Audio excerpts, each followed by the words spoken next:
10th. How about you? The big man came to play. It must be that protein. I think John Daly's on about every non-performance enhancing drug imaginable, and he's one shot off the lead.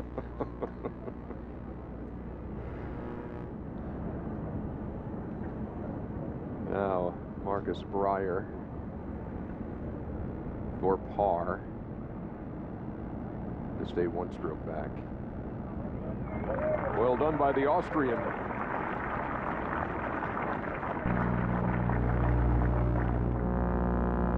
So a 68 on day one. You heard Paul McGinley speaking with Jim Huber on At the Turn.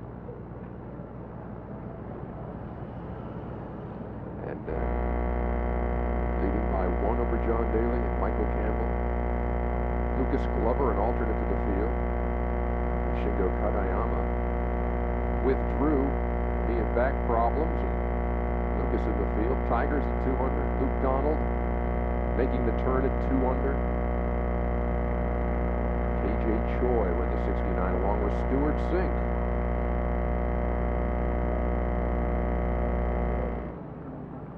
So John Daly at the 11th, par 4, 383 in his second.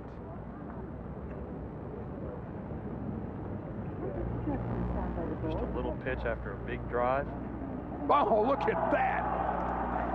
What in the world?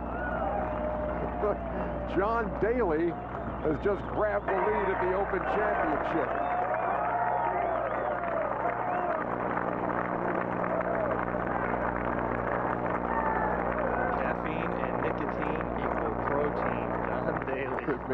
May turn out to be the slogan of the week. Oh, man. So JD, the top of the leaderboard. At 5 under through 11. What a shot. And Daly, like Tiger, can attract a crowd. There will be a massive following once that gets out. John Daly.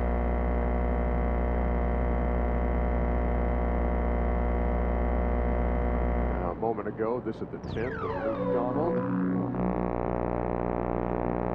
Gets a lot of publicity, a lot of ink over here. Yeah, lots expected of Luke Donald, and I think he expects a lot of himself, and it sometimes makes it more difficult, especially as a European. The tabloids are all over these players, and there's a good look at the young European guns. These are all Ryder Cup stars. Future Charles Howell, Lucas Glover on the American side, and several young Americans that aren't mentioned there in their 20s. Guys like Bubba Watson, and J.B. Holmes, and Pat Perez, and Sean O'Hare, and Ryan Moore, who's actually having a good day today. So the 5th, Phil Mickelson, his second.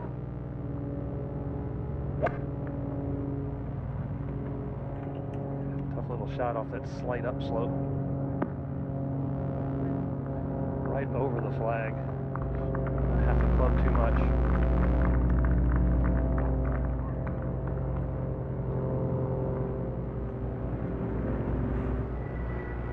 Well, Lucas Glover, the hunt is on at number 12.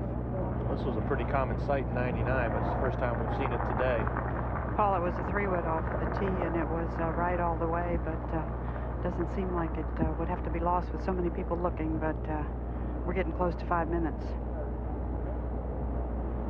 Yeah, once the 5 minutes is up, that's it. There's an official following every group, and I'm sure he has a tight watch on it. Looks like Lucas Glover's given up on this. So there are 2 officials here, and I think there's a stopwatch that says there's probably another minute.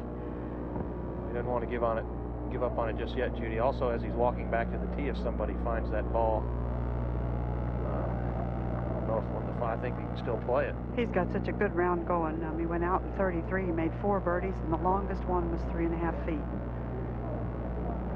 And 3 under, 2 behind the leader, John Daly, at this point, as the search continues.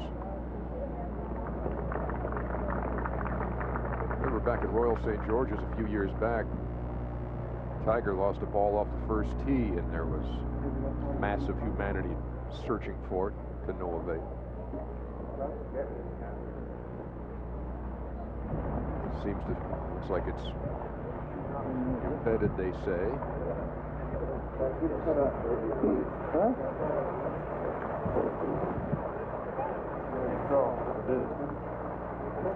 I mean, you see it straight over there. It must have gone pretty much where he is. The truck where you're standing, it's probably where you're standing. Yeah. You stay where you are. Don't go too close. Yeah, somewhere around there. Yeah, it's a group effort. They want to get it right. Lucas wants to get it right as much as anybody. Yeah, and the wind was drawn against it, too. Figure out exactly where this ball crossed that red line. Okay. There's some gorse bushes that are a little taller, and they're gauging by the fact that they could actually see the flight of the ball from the tee. Had it gotten too far to the right too early, they would not have been able to see it. Now, with this being a red hazard line, if he crossed on the side he's on now, Judy, he can actually go straight across the fairway. Right, he can go to either side. Right, excuse me, either side of the ditch, excuse me.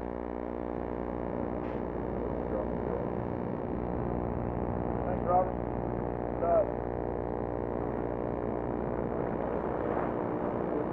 See if the caddy can make this. And he's done it. There's a bit of drama there, I'll tell you. Good news, I'm not going to try it. That burn is so small, you just wonder if someone said, I'll give you $1 if you can drive it in that burn, if you can do it. Must have been Robert Carlson who spotted that ball. You heard Lucas thank him. Well, he and Ernie Els were both on the search, and it was helpful that there were so many people. We were down to the last, I think, 30, 45 seconds. Yeah, it's not uncommon for the players to help other players. As a matter of fact, it's the norm more than anything. Occasionally you'll have a guy that's on the other side of the fairway with contributing nothing. This is a great big par 4 with the wind coming off the left, and might hurt just a touch, but mostly from the left. So he has got a giant shot to play, a little better than 250. This is converted par 5 to a par 4. In the early days, par 4 to 99 for the first time. Just wonder if he can even reach the green from there. Well, I said it earlier, but I must repeat, the playing conditions are very, very good at the moment. Even playing back into the wind, everything is doable.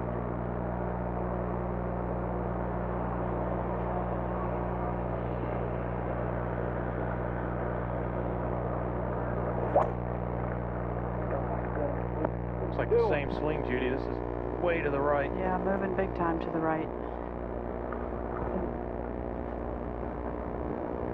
Well, the hard part now for Lucas mentally is to overcome those two swings back-to-back on his next full swing, because there's a real easy chance to guard against that shot and start hitting it way left. And therein lies the mental part of this sport. Taniguchi among those at 2 under, just 3 strokes back, and this for his part, 5th. Drove it left and then came up well short to the right. Had a great start at 2 under par.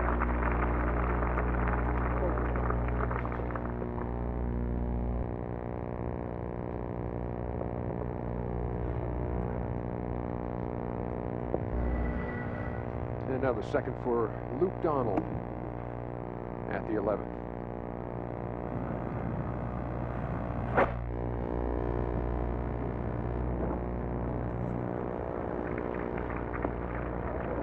Wow. Not quite Daly-esque, but he'll take it. Yeah, John Daly's skin's still alive. Back at 5, Mickelson's play.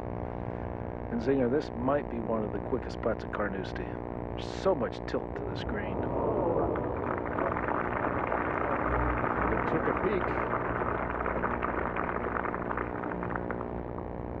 How would you describe Lefty's day, Bill? EJ, he's really driven the ball nicely. In fact, he's put it in the fairway on every hole, whether it be a driver or a fairway metal or a hybrid. He's just hadn't made any putts. In fact, most putts that he's missed today, he's missed on the high side. Well, that was the question coming in, was about him off the tee and how would he drive the ball, and that was really his downfall at Loch Lomond over the weekend. Well, certainly not today. Yet. Remember at Loch Lomond, excuse me, he hit 13 out of 14 fairways on Saturday, so. Yeah, and actually he thought Thursday and Friday was okay. Excellent tee shot here for Ernie Els. He did go with the driver. 5-iron now from 199.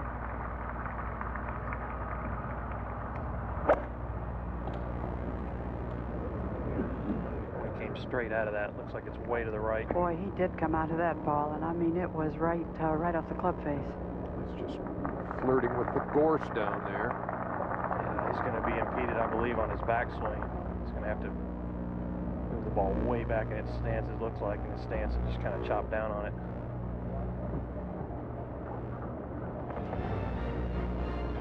Well, Ernie Els and the rest here at Carnoustie are all chasing our leader, John Daly, who's 5 under and ahead by 1 on day 1.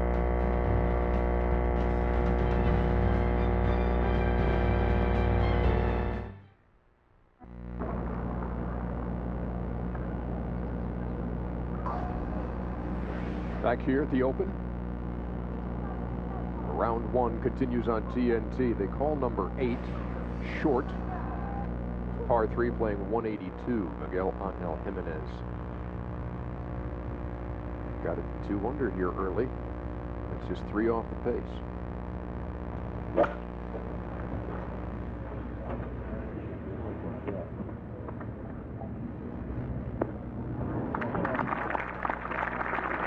Pretty nifty by the mechanic. Don't see a lot of ponytails. Professional golf, but there's one of them. How many others have you seen, Zane? One, that one. Don't see a lot of earrings either, do you? Mickelson off the tee at 6.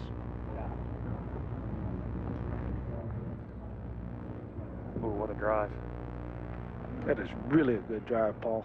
Yeah, that's a bomb, and he's all the way out to the yellow marker and keeps gathering down the hills. And that's 6 for 6.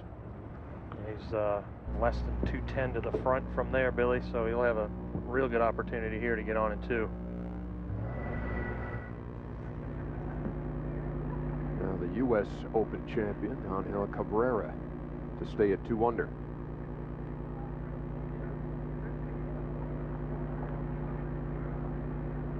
That'll work.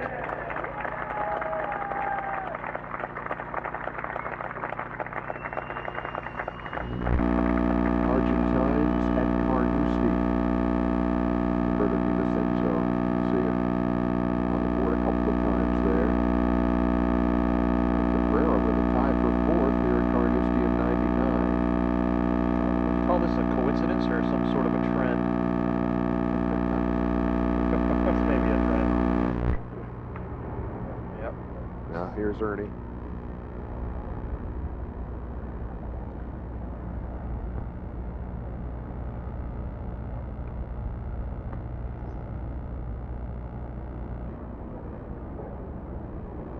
Not bad. He actually got pretty lucky there. He was able to make a backswing that didn't look like it was impeded at all. So,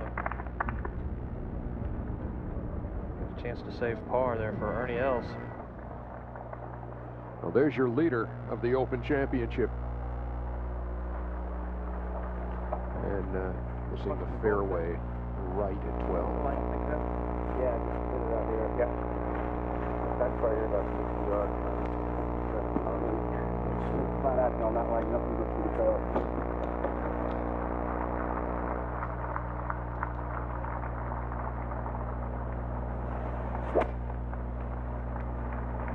Go back, go.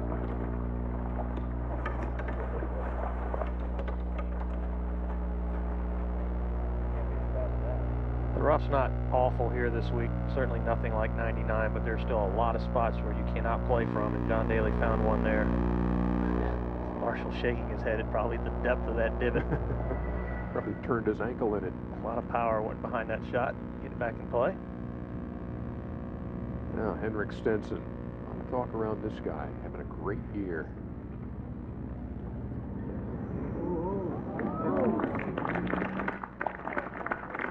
Henrik Stenson, his wife just had a baby. Far less fanfare than Tiger. Elan's baby. Little girl, they called her Lisa. Born on July 2nd.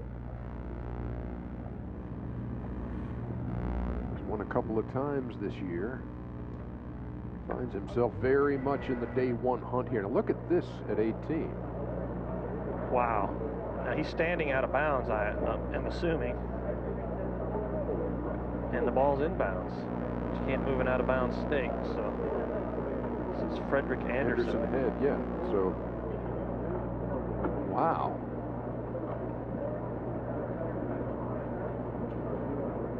What's the degree of difficulty on this one, Zing? I'm gonna give this a 10. I just don't know what he's gonna try to do here. He obviously, if he hits anything hard, he's gonna break his club on that stake right there. It's lucky that's not a solid fence.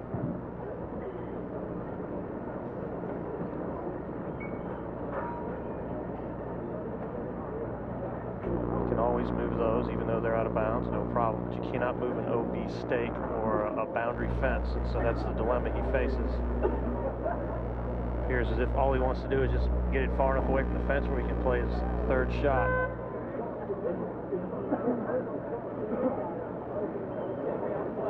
Or his next shot. Maybe this is his third shot, but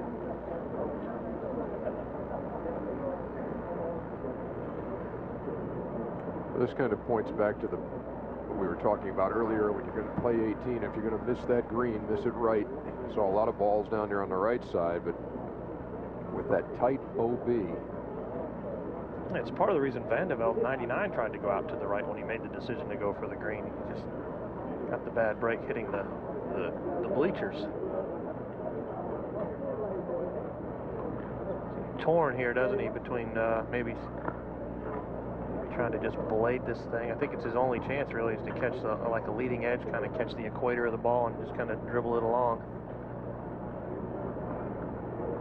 I don't believe he's going to make a hard enough swing to break his golf club no matter what he decides to use here. Whoa. And that's why they lay the cables one at a time, folks. Yeah, and don't pick all of them up at the same time. One of the feats of strength. Yeah. Daly's third. At the 12th.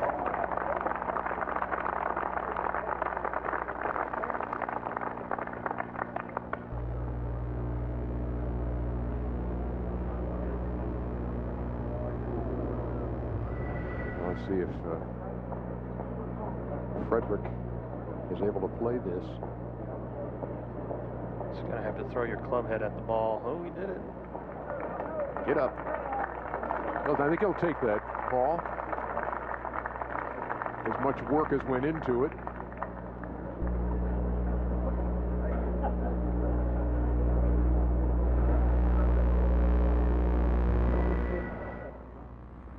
Now Jimenez, after the tee shot on the par 3/8, a chance to get it to 3 under.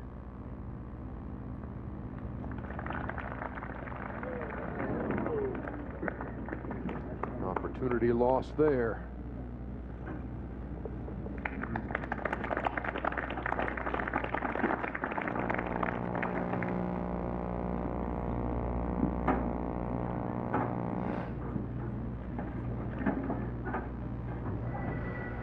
We saw a big tee shot by Mickelson at Hogan's Alley, measuring 345, now his second. Yeah, just 214 left, straight down breeze. Just trying to muscle a 7-iron.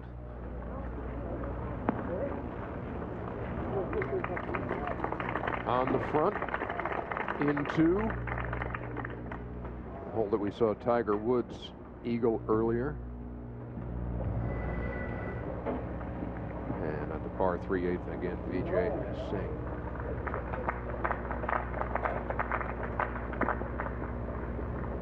It's a pretty intimidating looking tee shot, actually. The players are making it look pretty easy today, but that big bunker just glares at you right of the flag. Saw Tiger hit it in there earlier today. Actually, Tiger hit it in the left bunker today on this hole.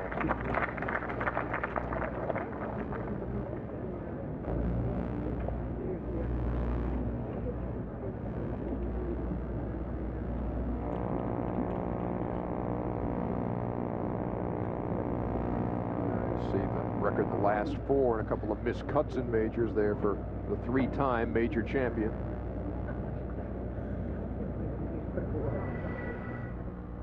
Now here's Luke Donald.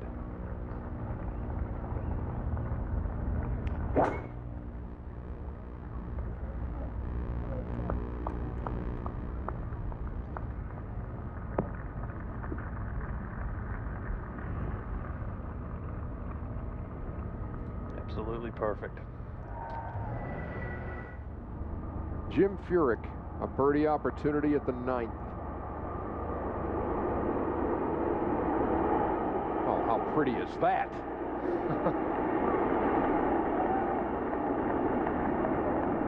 That never wavered. Makes the turn in 2 under. You know, when you drive the ball as straight as Jim drives the ball and putts as solidly as he putts, you're just bound to be in contention, you know. And he's one of the guys that's actually in a generation where power has been the big benefactor, has been able to continue to be successful without a lot of it. He's at 2 under now. He's 3 back. John Daly leading the way with the help of an eagle at 11.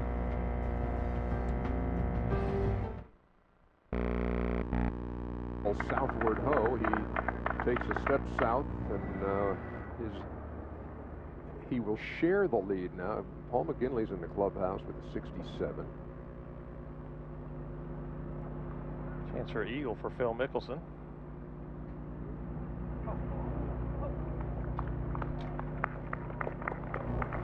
Perfect speed. Not easy to judge the speed on a putt that's uphill, downhill like that. So, good sign for Philly. Short birdie putt remaining for Phil Mickelson. Cast of thousands here on TNT, bringing you our 7+ hours of coverage here on day 1. Heard from Terry Gannon and Bobby Clampett. We got Judy and Bill on the course, Jim Huber and Paul Azinger, and now joining us, the inimitable Peter Alice. On loan from the BBC for the next hour. So good to see you again, sir. It's very nice to be with you all. I missed you.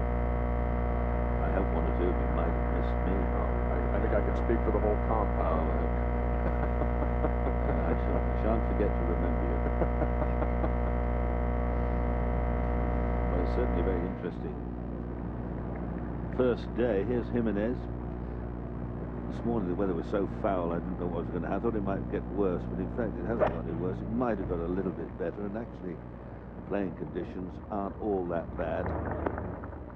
There's a fine shot from Jimenez. Some good scoring on this hard course. 71 pars. A bit of a monster, really. A little false, I feel. They make par 5s into 4s because everyone's terrified of somebody breaking par by a great margin. But it doesn't matter. The winner wins with the lowest score.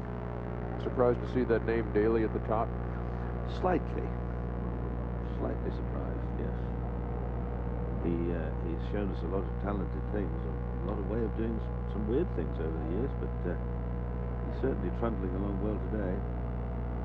And that lead in jeopardy as he plays the 12th. Daly finishing off at the 12th. Oh, hello. Well, suddenly the wheels came off with a vengeance there.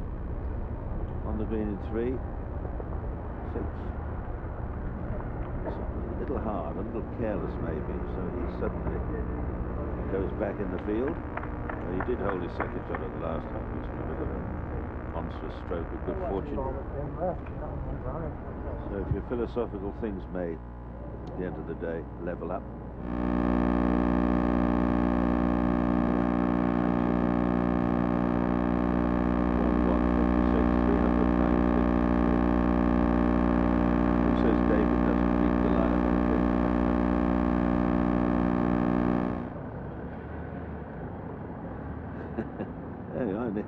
I nearly missed there. Henrik Stenson, the 9th. And now finds himself. It's 2 back. He can play some very spectacular golf from Henrik Stenson. Big hitter. Good head on his shoulders as well. Peter, how many times did you play competitive golf on Carnoustie in your Well, I played illustrious here career? first as a young boy. I was here when Hogan won. I was 17 years old. No, I wasn't. I was 21 years old. Here's Mickelson. Finished 9th here. Father went out of bounds. He had a 4 to win and took 7 on the last here, 31. So the family have been dawdling around here for some years. Never quite mastered it. Not an easy one to master, though, is it, Peter? No, it's very hard. And so much depends on that little wire fence there. He trundled through the left-hand side. Where that fellow just pitched out the side of the 18th, that's where the old man was. Hidiguchi now.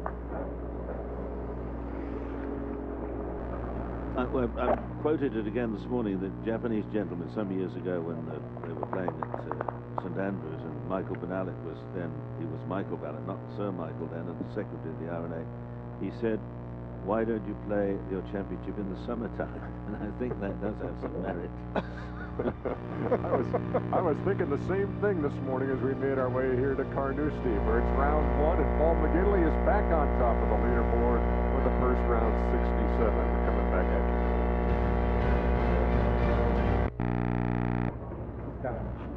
It's the shortest hole on the golf course. And, well, it's not dead. Not where you'd like to be.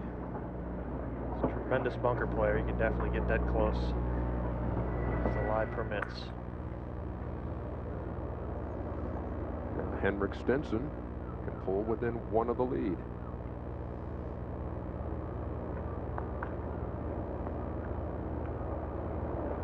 But won't. Miguel Angel Jimenez earlier at the same hole.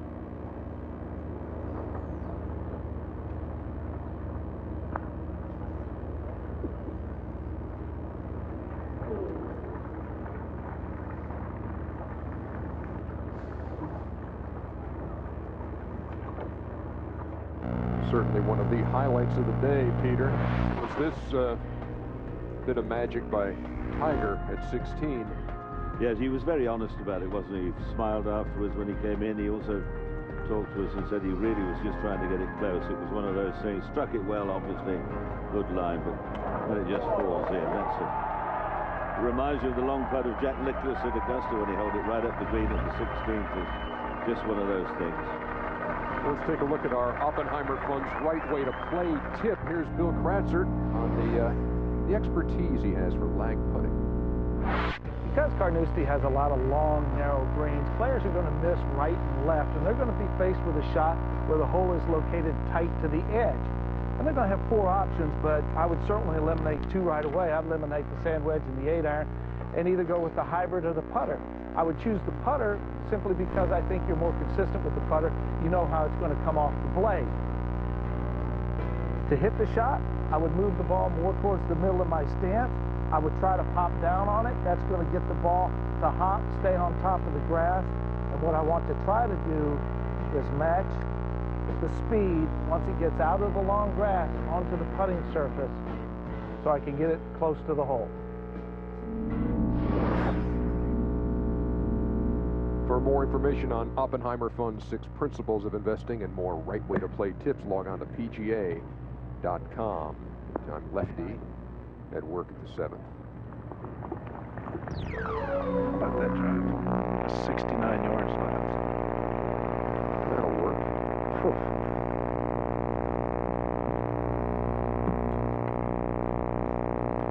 And now John Daly from the bunker at 13.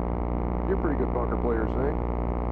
Yeah, I've had my moments, but Haley can get this done. A little upslope here.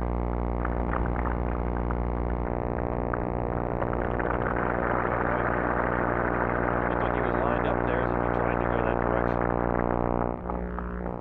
That green runs away pretty hard. I thought maybe he thought the ball might kick a little right or spin right for him, but it didn't.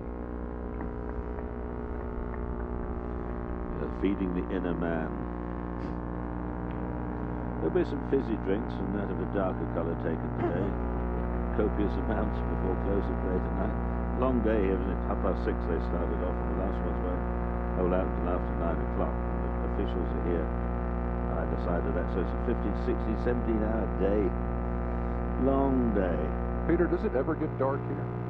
Yeah, for about it's sort of gloomy. On a nice evening, it's this time of the year it's darkish for about an hour. Yeah, I blinked the other night and missed it. I mean, the you- seagulls were up at about 3 o'clock in the morning outside the window. You can still play sort of down the final hole around there. They play midnight golf here. Yeah. Do you ever see the Northern Lights up here? Yeah. Quite spectacular. That's a big putt here for John.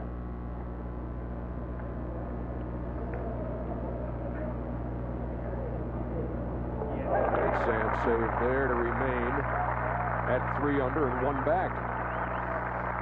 So after that double bogey at 12, a par at 13 out of the bunker.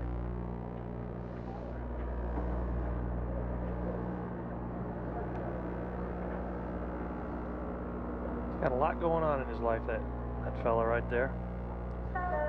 Don't think it's been boring, has it? Well, it must be liberating to have no secrets.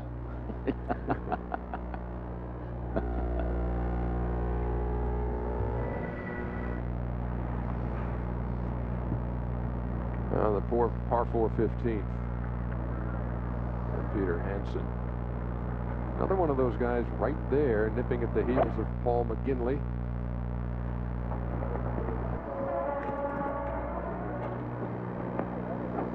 Peter, this, what a great shot. Peter, this stretch to finish from 15 on a scale of 1 to 10 difficulty, what is it? I think it depends on the wind, obviously, the strength of the wind. I mean, if it's in the wrong direction, I think probably the most difficult is across and against at the 16th. So it's across and against at the 18th. It doesn't really help anywhere, and it's a monstrous finish. Trouble everywhere. I think 9.5 out of 10, I would think, or 99 out of 100. That would be my degree of difficulty, because your mental fear comes into it as well. You get afraid. The inner man becomes afraid, and you can't fire properly.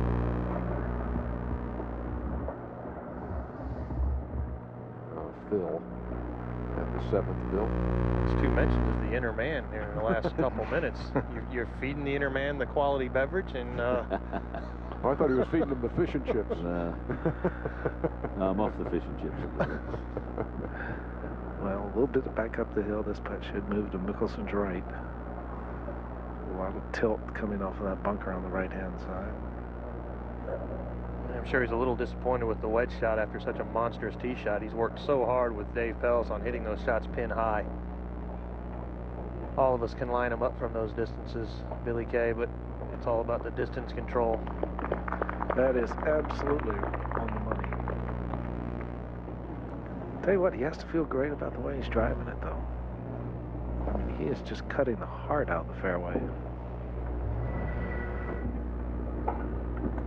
Here's Ernie Els at the 14th. Second shot. Well, hello, Peter, as that golf ball is in the air. Got it up quickly. I'm not quite sure where it finished, but not a good shot from the tee.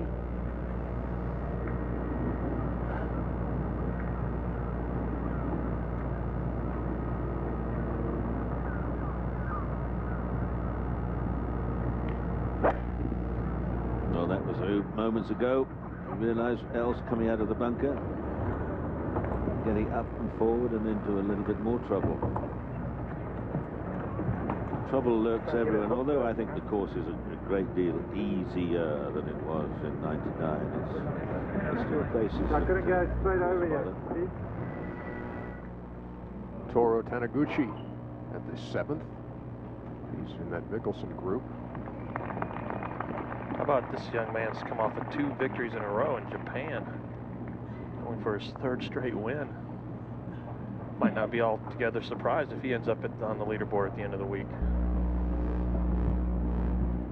If you're a bit of a romantic, when you think of all the effort that the Japanese business community, golfing, sporting community has put into the world of golf, somehow you wouldn't begrudge them a championship, but you made one of the names. They put so much into them, so much into the formation of making golf clubs and technical things. They may deserve it. Round 1. TNT. They've won its 36th Open Championship, and Paul McGinley leading by 1 with many in pursuit. Back here at the 15th, and Peter Hansen, chance to grab a share of the lead.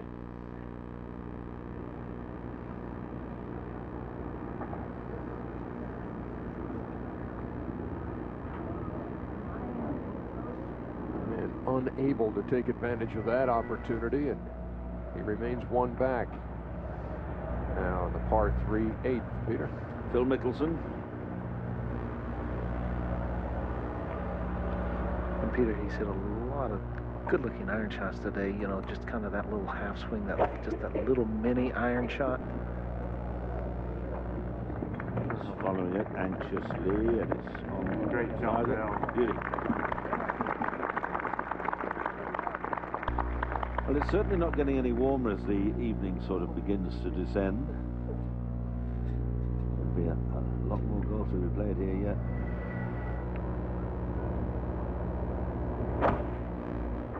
'13th. Everything.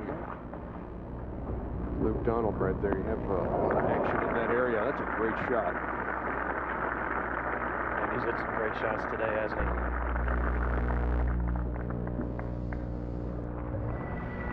Danielle's at the 14th, third shot.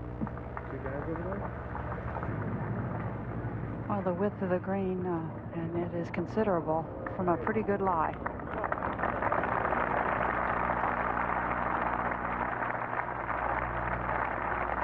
Chance for a birdie.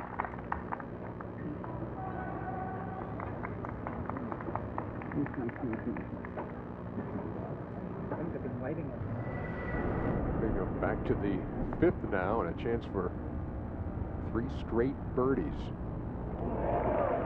Aki Sato. I'm a little embarrassed, but I'll take it. Exactly. I do it with the hat trick here. 3 straight birdies, and he's 1 off the pace. And he's only played 5. John Daly's right there, kind of lurking. Michael Campbell's safely in the clubhouse. So is Paul McKinley. Tiger Woods with a 2-under par 69 today. Let's see if that 4-under holds up. Now John Daly. Down the par 5 14th.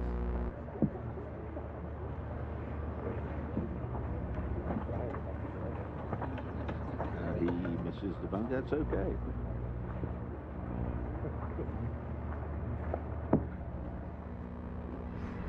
Our Miller Chill Total Vision. Well, here's a swing where the inner man's not really scared of anything. John Daly taking it back. His patented usually way past parallel. You see he's actually dead on plane and not across the line. His club's parallel, but he gets way past parallel and across the line and then just releases it as hard as he can. His right side just driving through. You see his right foot up in the air, weight on his left heel.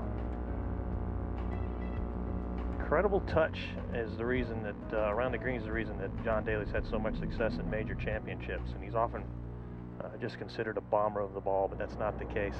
Great feel around the greens is the reason he's been so successful, I feel. He's also quite amazing how he controls the length of that swing. I mean, it's a good 2 foot longer than it should be, but he manages to get all those bits and pieces together. And Luke Donald now with a chance to get it to 2 under.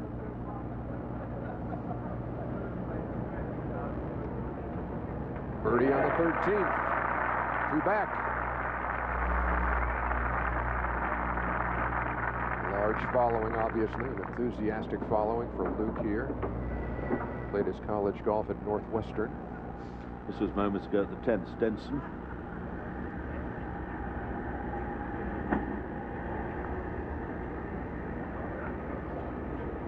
Tails off. This is live Jimenez. Late starter, late developer, but he's been a very good player now for 7 or 8 years. Just to get to 3 under.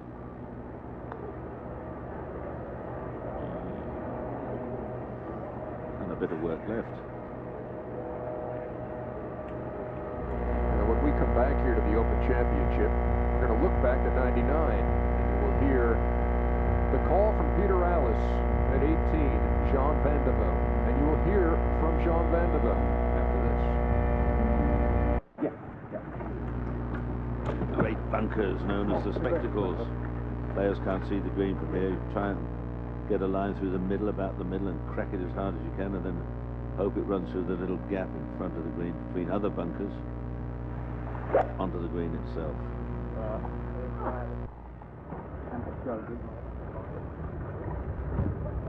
No, straight into trouble. If that's gone in the bunker, it could be nasty.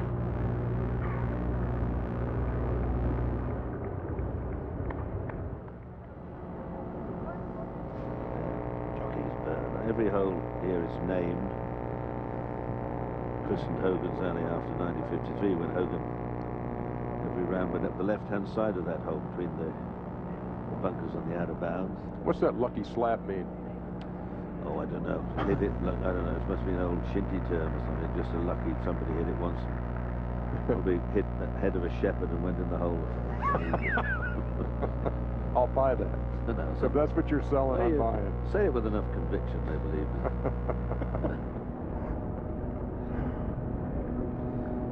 Ernie came to here in 3. Now this birdie's putted quite nicely today. A couple have missed the hole, but that's good.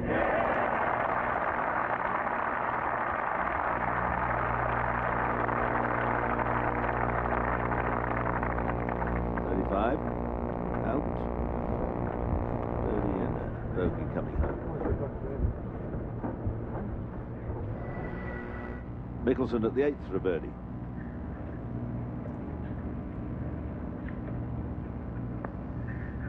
Come on, get one in, Phil. Get one in, Phil. No.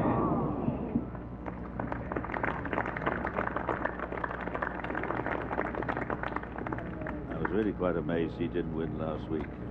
Loch Lomond. I found that extraordinary, but these things happen. In for a par. So at the 16th now, this monster par 3. When the wind's whistling across here, it becomes almost a par 5.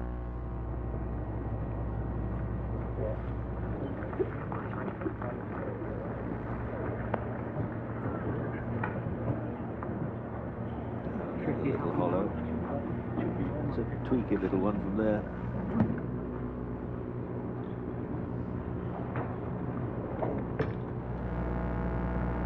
Nice hard finish here.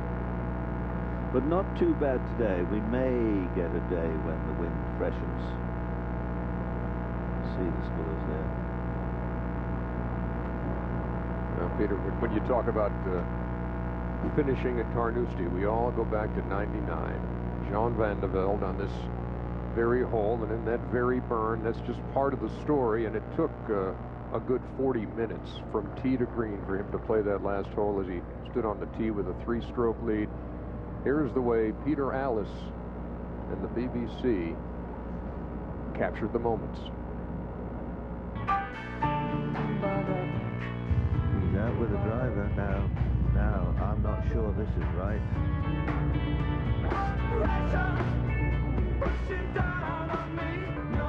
Oh, you lucky little rascal. The greatest prize in golf is waiting to be plucked. And all I've got to do is get it up the fairway.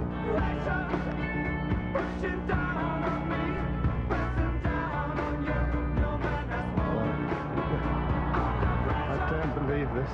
Well, look at what is going on here. I think really, if anybody needs an advisor, he does at this moment. This is really this golfing brain stopped about 10 minutes ago, I think.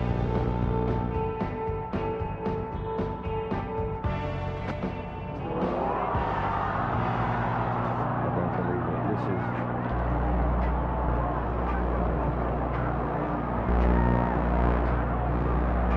This is so sad. And so unnecessary. Oh, Jean. He's surely not going to go and climb down in there and try to whack it out of there. No, that would be totally ridiculous. No, what are you doing? What on earth are you doing? No, Jean, please, would somebody kindly go and stop him? Give him a large brandy and mop him down. No, this really is beyond a joke now. He's gone gaga, because this is quite... I've never seen anything like it before. To attempt to hit the ball out of there is pure madness. Oh, yeah.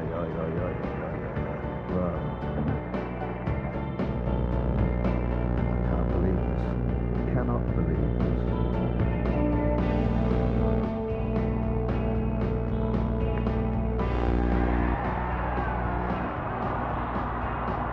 If this goes in, I'm gonna pack it in. I'm gonna retire if he holds this.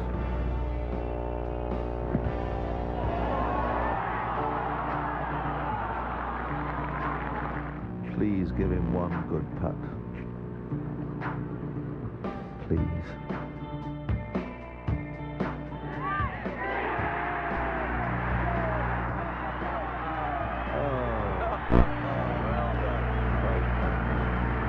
I've seen it, but I'm not sure I believe it. You know, you have to remember, put things in perspective. It's a game. It's a game, right? It's not, you know, it's not like life and death or whatever. You know, it's your name down on the trophy. And we all going for that, and we all want it very, very hard. But at the end of the day, you know, who will remember in 200 years? I have nothing to be sad about. Okay, the ending, fine. You know, who will want an ending like this? But at the end of the day, what has Carnoustie brought me? And that's really, you know, in life you have a glass in front of you. Hopefully it's a glass of red wine for me. And is it half empty or is it half full? You know, especially if you drank the first half. What are you going to be sad about? Now, when you listen to what he said in '99 and what he said this week, you can tell his perspective on what happened on that hole hasn't really changed. And part of that also may be what he's been experiencing recently when he talks about it's not life and death, because he's been sidelined with an undiagnosed illness, and nobody knows exactly what's going on, but he's, for the last 3 months, been in and out of hospitals for tests. Yes, he's going through a Listen, I was in hospital all morning. You should have seen some of the people who went in front of me or after me. You know, I know that it doesn't take away. Well, let's put things in perspective here. So that's all that I say. You know, it's a game of golf. Fine, I would love to have my name on the trophy. That I never denied it. I did everything that I could. You know, with the good thinking process, with the bad thinking process, with some people we call mistakes, some other we call, you know, he went with what he's done all week. Yeah, as I say, you know, every person has an opinion, but at the end of the day, you know, it's what makes sport interesting. I think it's highs and lows of emotion, and that's what, you know, brings people to watch sport. If it was a day in, day out boring, I don't think there'd be too many people watching.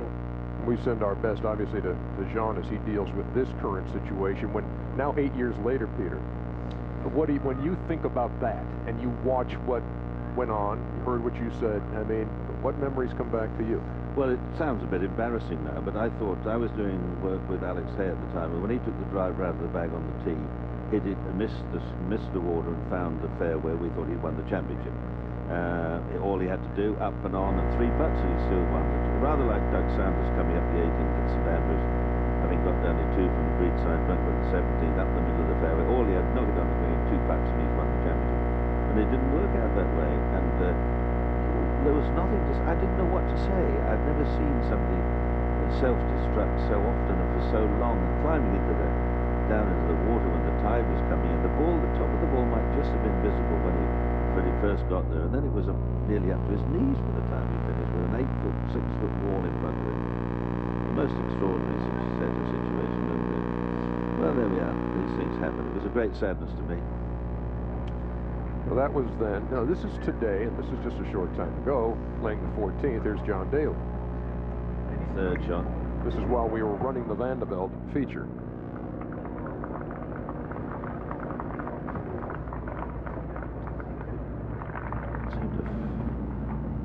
So this is his 4th. He flew it out of there over the back of the green, so suddenly Daly's having his own personal tragedies here. golfing tragedies, that is. Everything was sweetness and light about 45 minutes ago. And now,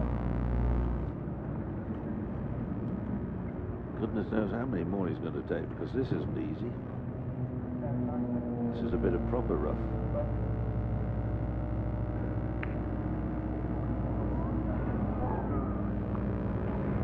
The only good news is he's getting closer.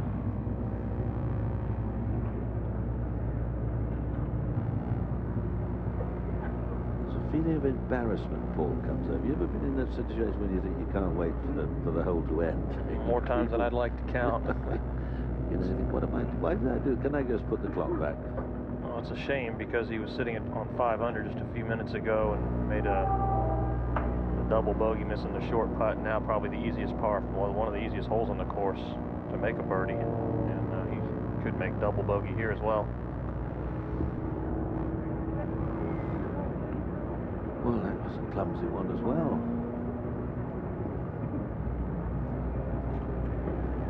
Yeah. This is for a 7.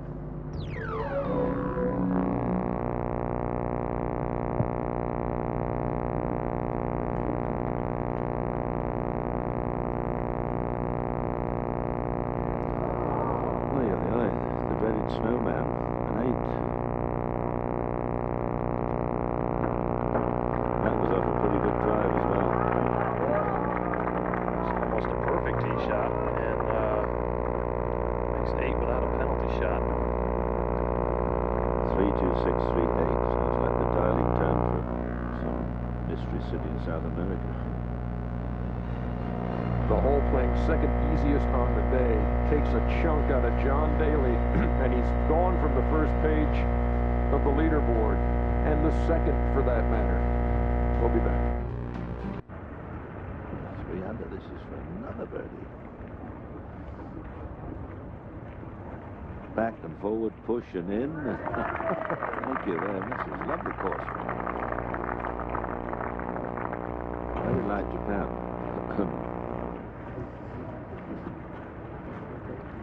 Well, 4 birdies in a row. They're making a mockery of the old lady. This would never do. 6 players have broken 70. And pretty well into the day. Not sure better than 67, but you know, that's 4 under par. Well, here's Sergio Garcia at the 7th. Well, conditions are certainly better right now than they have been most part. Sergio off to a nice start. Good putt there. And I noticed Sergio's got a belly putter and with a conventional grip as well. He's not crosshand.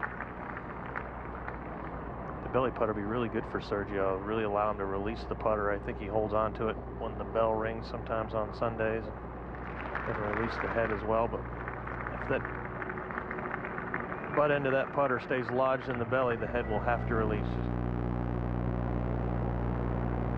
Now, Hansen at the 17th. He's 1 off the base.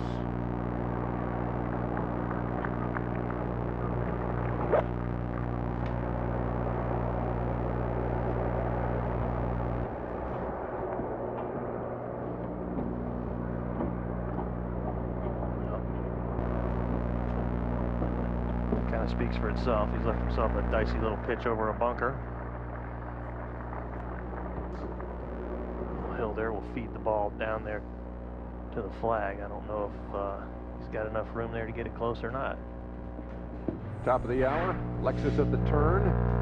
Join Terry Gannon and Bobby Clampett. They've got highlights from the first round, including Tiger's Day at Carnoustie. Jim Huber on how Ben Hogan conquered these very links 54 years ago. That's all coming up on Lexus at the turn in about a half hour. Well, it looks a little bit brighter out there because you get lovely late evenings here, and suddenly around about 6:30, 7 o'clock, the sun can come out and you have 2 or 3 lovely hours. So the late starters may, after all, be the luckiest. Not great ice cream sales, but they're very hard in this club. I haven't seen anyone in swimming today, which is a very disappointing for me. Anyway, I like to watch them suffer a bit. Padraig Harrington at the 13th in red numbers. I did an outing with Padraig a couple of weeks back, and he's very keen on this championship. He has a love affair with this golf course. There's an ice cream eater for you. Got to have good teeth if you're going to eat ice cream like that. But is he a swimmer? No, it doesn't look Well, Sergio.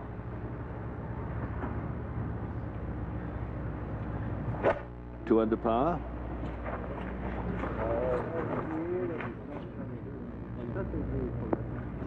That's a good shot. Sergio, of course, was a wonderful, youthful putter 3 or 4 years ago. And suddenly he's got a little bit shaky with the blade. Still a wonderful drive with the ball.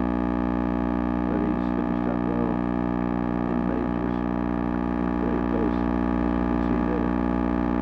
Most positions. Top fifth. Yes, both of you. Is it just a matter of time with him before he wins a major? Well, you'd think so, but Montgomery thought that, so did I, but it was never to be. Nicholson. That's a heck of a par there. I'll tell you. Actually, the only fairway he missed on the front nine, and had to pitch out. And finally made a putt. Yeah, Luke Donald at the 14th, not the biggest of hitters, but he's found this par 5 in 2. Long putt, but we've seen him hold today.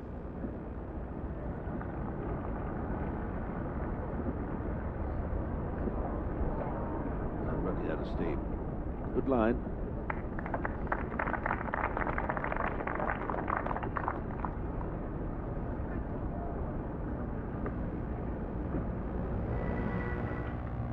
That for us at the 8th. Sergio. Roger Federer's double. Great shot.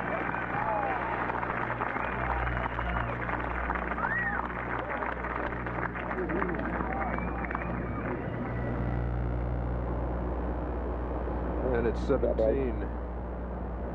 Hanson's third. This would scare a few weekend players. It won't scare the majority of this field, though. This shouldn't be that difficult. It just depends on the lie if you can get this ball to stop close to the flag or not. Green will run away. Just like that. Ooh, boy, did that check up. Too much spin. Pretty surprised by that, I'm sure.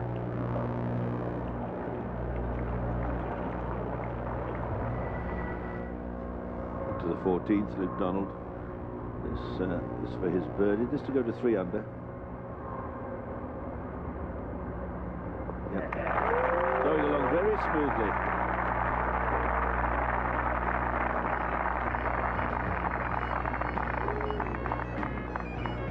Well, the day one leaderboard shows a tie at the top. McGinley and Sato. And there's a crowd chasing.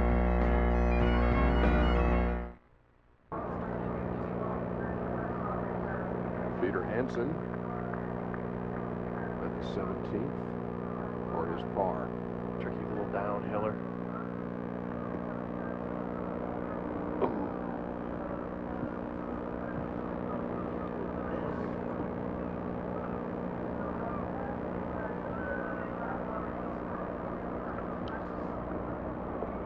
Disappointing. He had a terrible second shot after a terrific tee shot here in 17, so he's off to the 18th, probably the hardest hole in the course.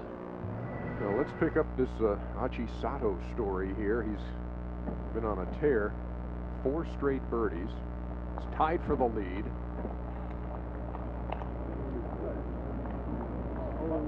Oh. You almost expect it to go in now. Here he is, 36 years old, hardly ever plays, runner-up at the Mizuno Open in June, and that's how he qualified for the Open Championship. And we're looking at we must thank, really, Robinson Holloway. She gets the credit here because she does a lot of this research and has information on everybody here. But you pick this out, Zinger. In 2005, plays 12 events and makes 0 cuts. On the Japanese tour. I mean, that's not a bunch of pushovers over there, but it's not the hardest tour in the world either. In 06, he plays 4 times and makes 2 cuts. And in 07, 9 starts, makes 4 cuts, 1 top 10. And here he stands at Carnoustie, sharing the lead with Paul McGinley. Don't wake him up. The Scots will probably say he has a way back his great-great-great-grandmother came from Scotland. He'll be claimed. He'll be claimed by them. Have to pick up the tabs tomorrow and see what the connection is. I see it just slips by.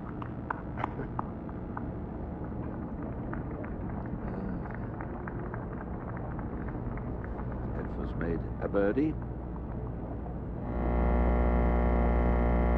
Situation by 71.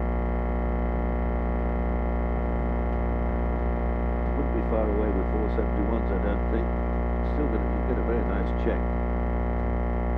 Depends on the weather. I keep saying that, but it's true for those of you that haven't experienced watching or playing golf on this side of Scotland. The wind can be a huge factor.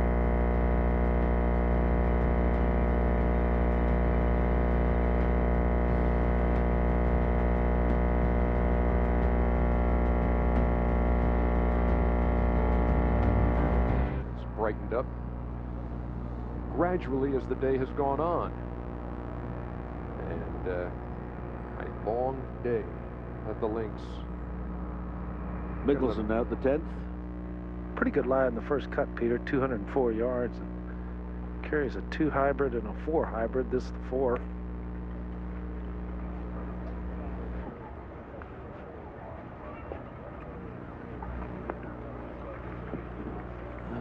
Finds the green.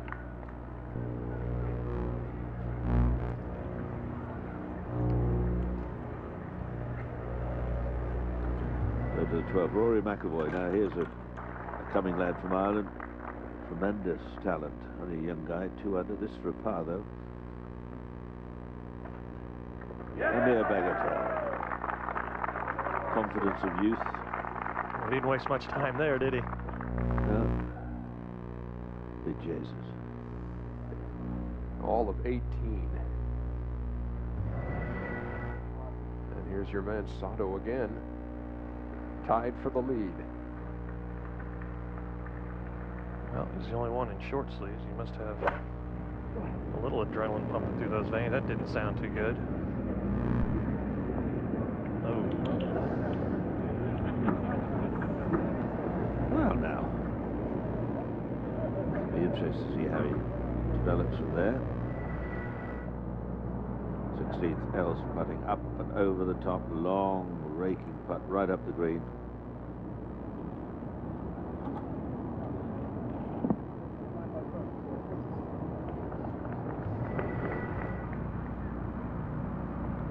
At the 15th, Luke Donald second.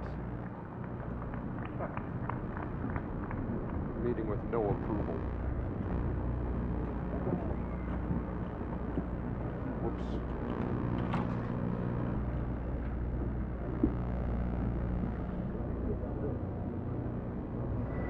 For the 14th, Cabrera. Not such a long putt. This for an eagle. US Open champion. And a huge amount of people are having a bet on him this week. They got him at, I think it was 66-1 for some unknown reason at the beginning of the week. Probably down to about 40-1 now, but what a good bet if you are of that ilk.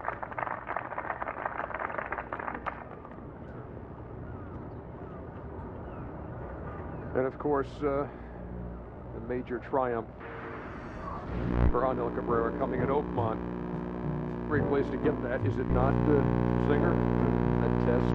Yeah, when you win on a course it's considered maybe the hardest in America, certainly set up as difficult as it could possibly be. And here's a guy with tremendous power, not known for his accuracy, who goes out and wins the United States Open. Averaging about 311 off the tee. Yeah, look at the confidence there, doing what he does best, just bombing it off the tee. And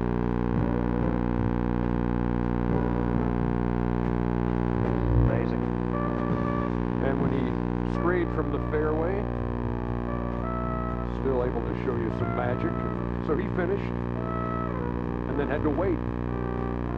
See if anybody would catch him, like Tiger, the last man with a shot.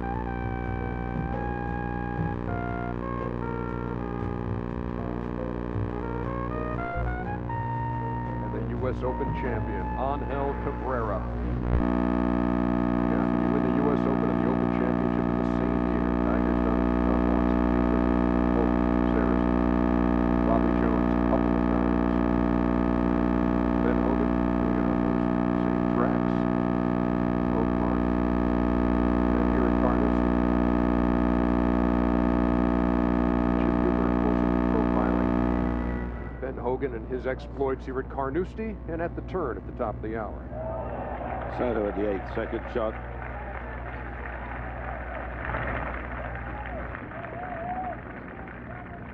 A little bit heavy-handed.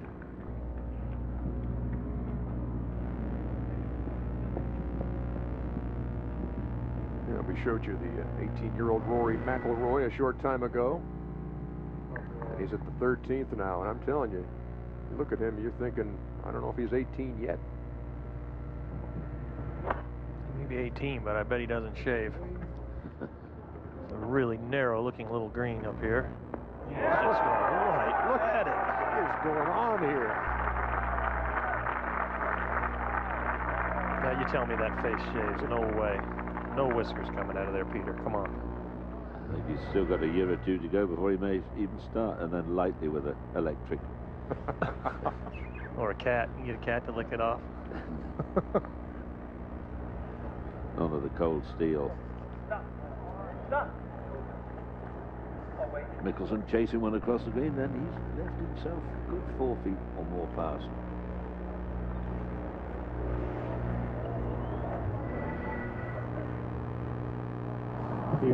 A third for Luke Donald at the 15th. It's pretty nifty. Yeah, that's well done. See, he was on the downslope slightly. So give yourself a good opportunity for par here, Ernie. And these are kind of the momentum savers, and not really the putt you think about come Sunday if you still have a chance, but these are the ones that keep you there so you can get there on Sunday with a chance. Big putt.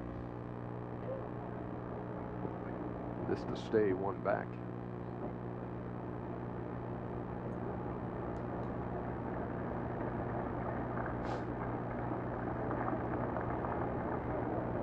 Well done. Yep.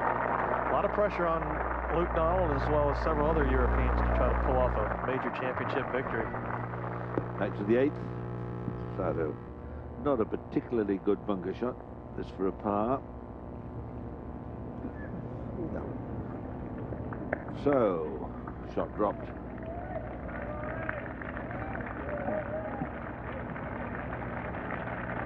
I wonder what he makes of it all.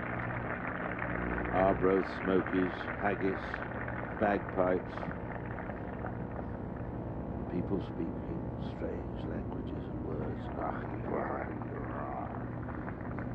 What tales he'll have to tell.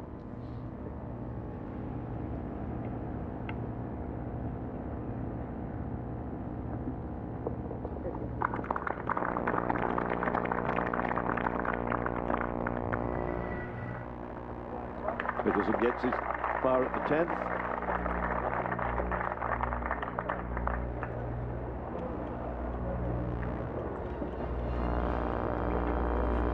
Phil Mickelson at 1 over as he makes his way to number 11. Paul McGinley has the lead to himself again at 4 under. A lot of players in hot pursuit. And the Achisato saga continues as he's won back. And here's Phil Mickelson at the 11th. R4 playing 383. Now playing down breeze, and he has hung this one to the left, EJ.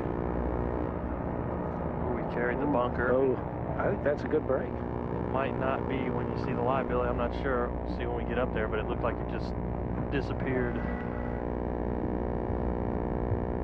Moments ago, 17, 30 ends.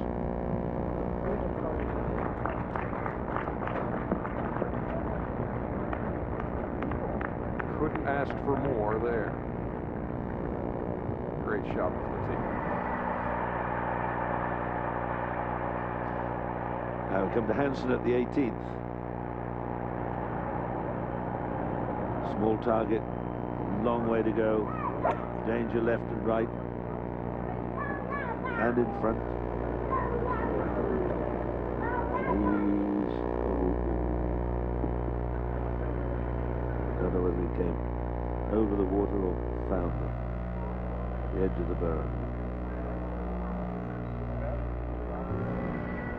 And now again, Rory McIlroy for that great tee shot at the 13th.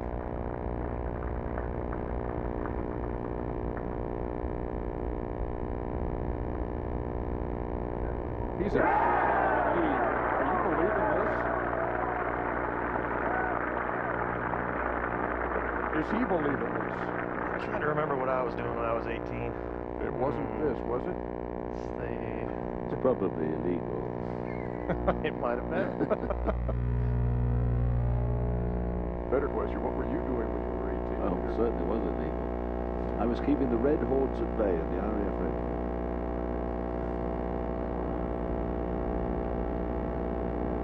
Although there are friends now. Well, not at the moment. We're going through a bad patch with the Ruskies.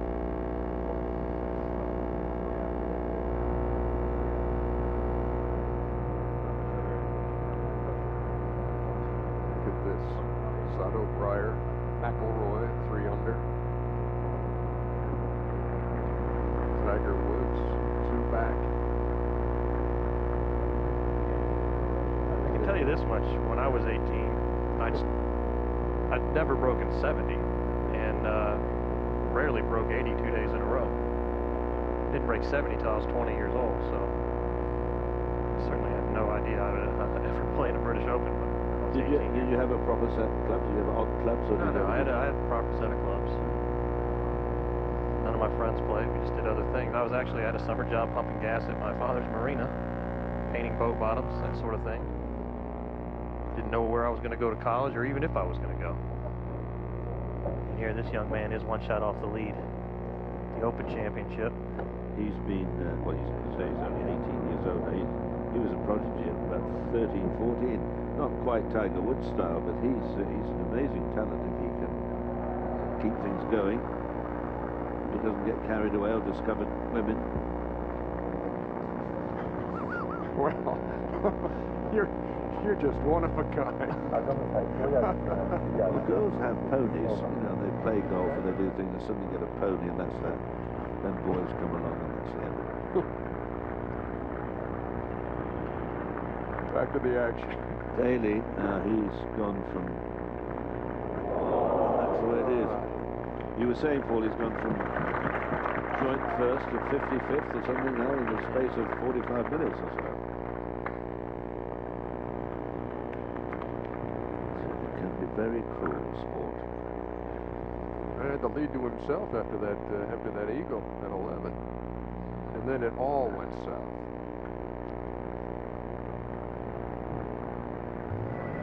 Now here is Achi Sato.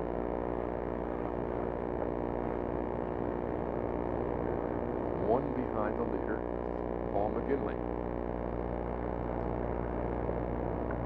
So I want to try to avoid that bunker on the right and on the left as well. Just skirt it between them and let it run to the back of the green. Pins, well, you can see the flag on the left side of the green. Well back.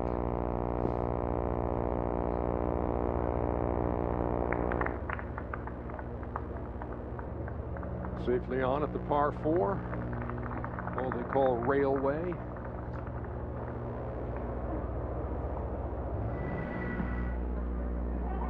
Hansen now at the 18th, missed the water, found the bunker.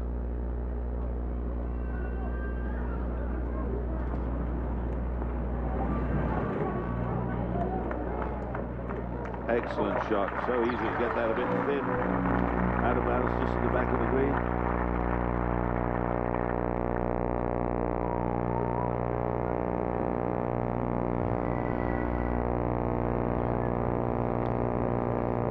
John waits on the 16th. Speed of play has been quite dismal, really. R&A try and get him round in about 4 hours, 20 minutes. It's again of an hour longer than that, 45 minutes longer than that. So lots of posturing and what we're going to do and going to get out the big stick, but nothing ever happens. Perhaps it will one day.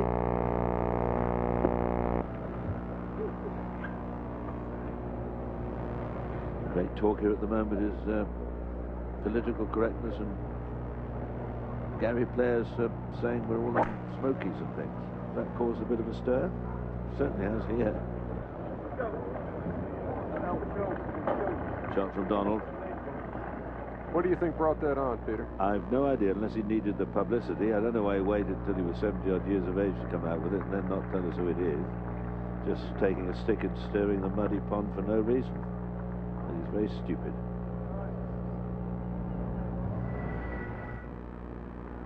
At the 15th, the U.S. Open champion, Angel Cabrera.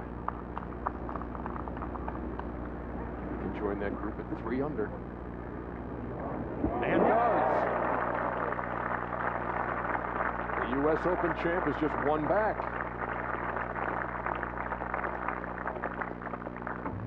Yeah, McIlroy has got on to the tee. At the 14th, one away.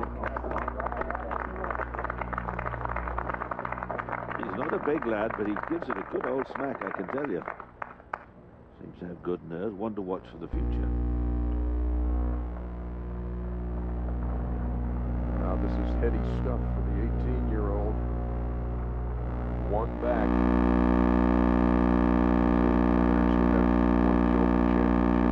That time he had another, isn't it? That's 1892, by the way, not 1992. Peter, it's been our pleasure to have you here. Look forward again to tomorrow's action. As join us for about an hour. Have a great night. I will too. Bless you all. Take care. Here at the Open Championship, Paul McGinley has the lead. Big group at 3 under giving chase. And much more on day 1 of the Open Championship, coming right up on At the Turn, presented by Lexus.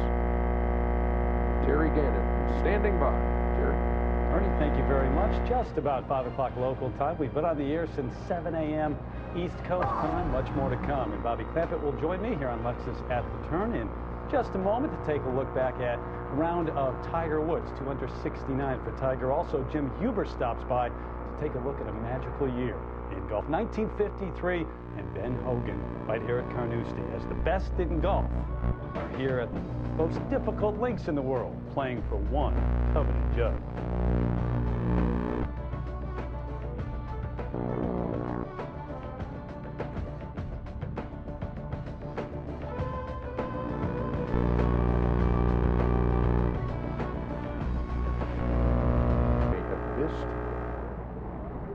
Sergio Garcia at the 10th for birdie.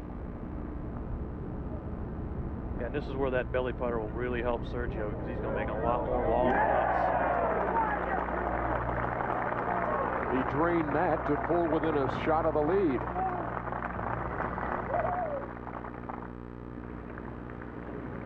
Achi Sato also at the 10th, and this for par. And so the guy who had 4 straight birdies, now potentially 3 straight bogeys.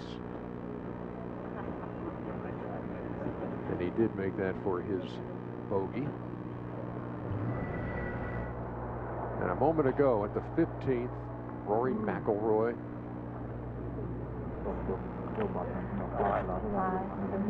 This is the start of the Monster 4 finish. What a terrific second shot out of the rough from McIlroy. Oh, Just give him that. Oh, this kid's going to be something special. Apparently. gonna be, huh? At the 13th.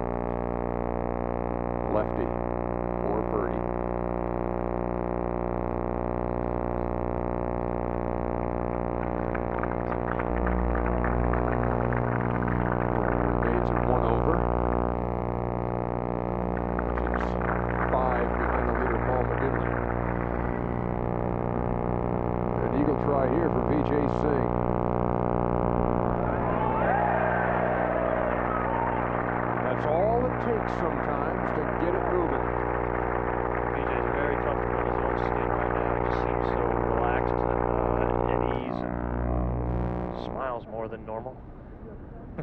Smiles at me a lot, usually laughing at me. There's a smile. He's just two back.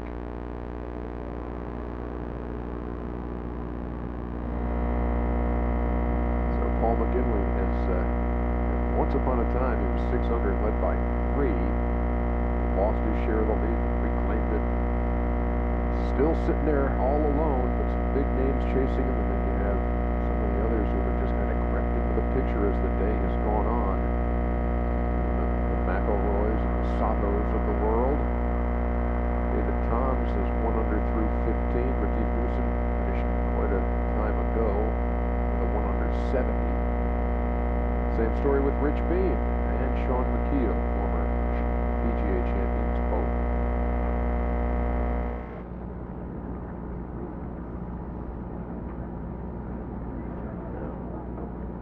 17th, Angel Cabrera, just 1 off the lead. It's an interesting leaderboard developing as they chase McGinley with Sergio right there, Cabrera right there, Michael Campbell.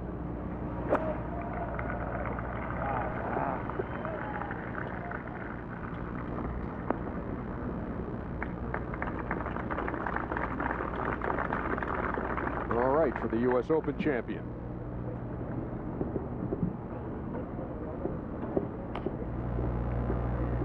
Day 1 of the Open Championship here on TNT. 7 hours plus of coverage today and tomorrow right here on TNT. We'll be back.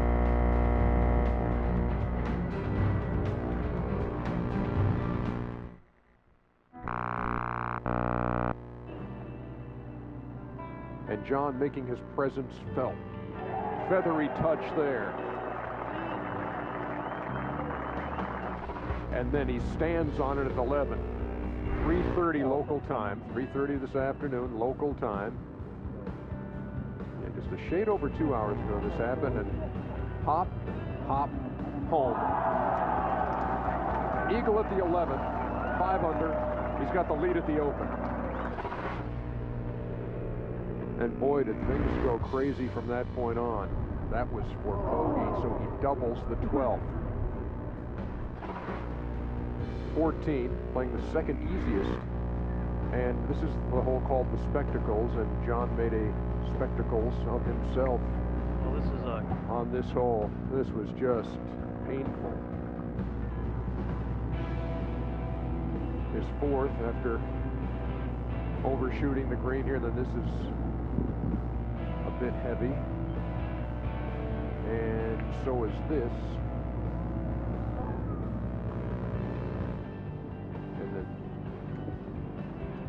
Would walk away from the par 5 14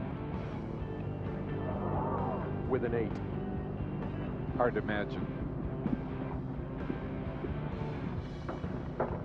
Keep in mind both par 5s here playing easier in terms of scoring average than 18, which is a par 4.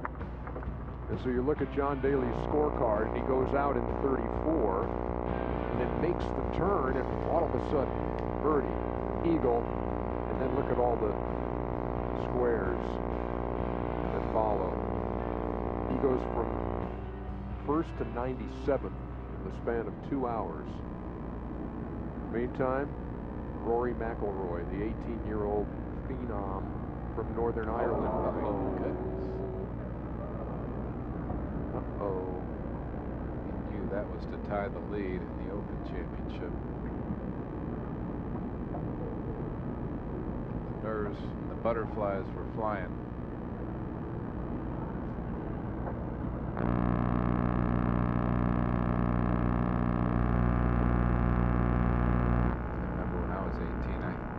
Briefly in the U.S. Open. That's some rarefied air, is it not? Yeah. I got paired with Lee Trevino in the 3rd round. I was so nervous. I couldn't eat. Could hardly sleep.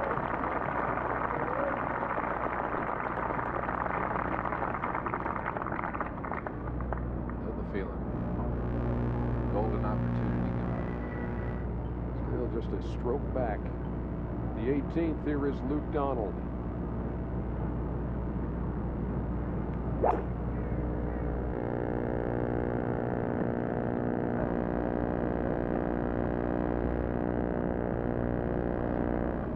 been a popular place today.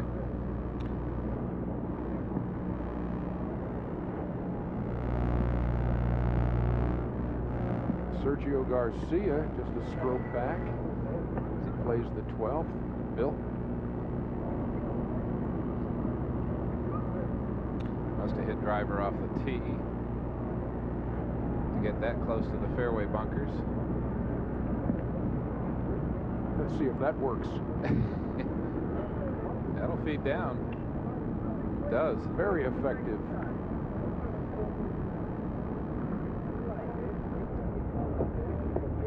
Difficult hole. Anytime Vijay Singh, after the eagle, just thrust himself front and center into this chase with that one stroke. And look at this. How about this shot out of the deep rough with his 5-wood? My goodness.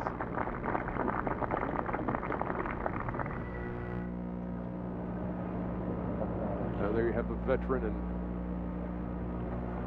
Jimenez, and you have the youngster at 18 years old, McIlroy.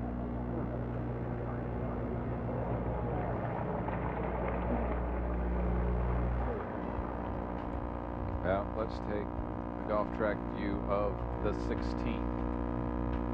There's Barry Byrne. Really didn't come into play that much on this hole. 256 yards. Paul, is that the longest par 3 you can remember in major championship history other than 8 at Oakmont? Yeah, I think so. They run hand in hand, don't they? But I believe if this hole plays into the wind, which might be the prevailing wind for the week as it is now, although it's not blowing hard, I think this will play much more difficult than 8 at Oakmont. 3 wood has been the club of choice here, and to date I have yet to see somebody hit the ball past hole high off the tee. They saw the guys on the tee waiting. Here's what's happening at the green. This is Furick's second. He's so good around the greens.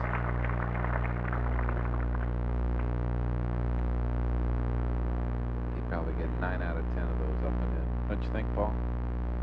Yeah, I was just commenting earlier about Furyk. He's one of the few guys that's actually in an era where power is just such an advantage. He's one of the few guys that's actually able to maintain a high ranking and talking without it.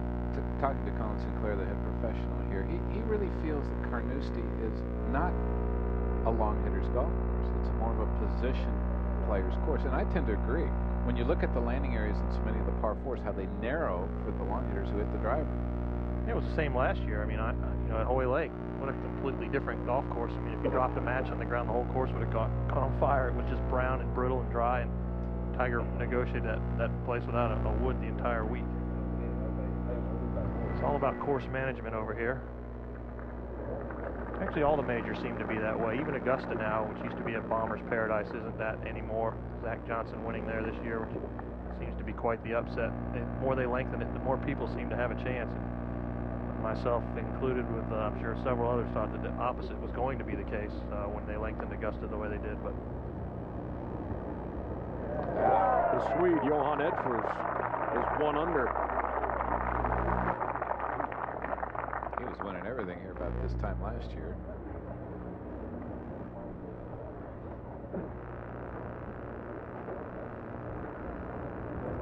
Good player.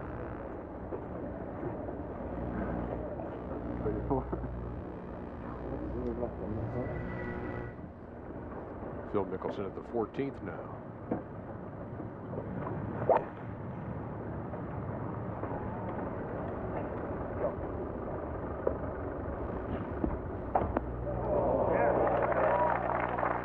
Nicely played.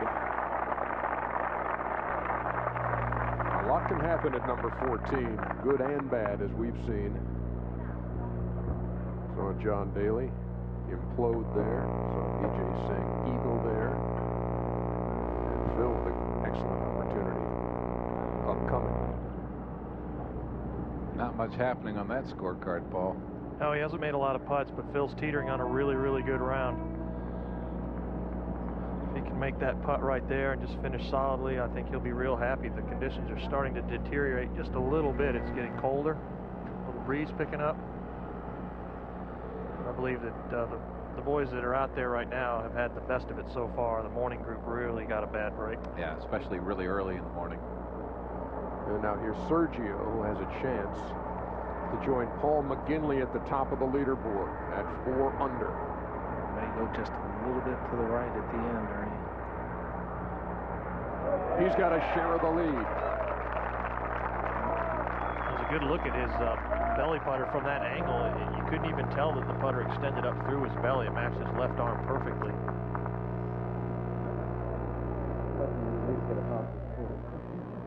You think that'll improve his putting? I have no doubt that will improve his putting. He was the kind of player that needed to release the head more, the putter head more, and the belly putter will force that to happen. A moment ago, Luke Donald at the home hole, digging in here from the bunker at 18.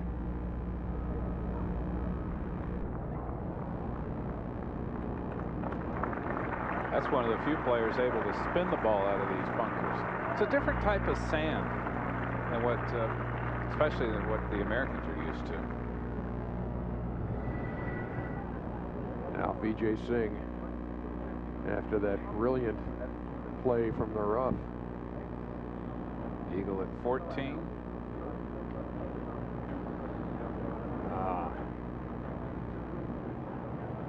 The birdie attempt just slides by. That will make you grimace. I think he had a good putt there, just misread it. Okay. There, Luke Donald.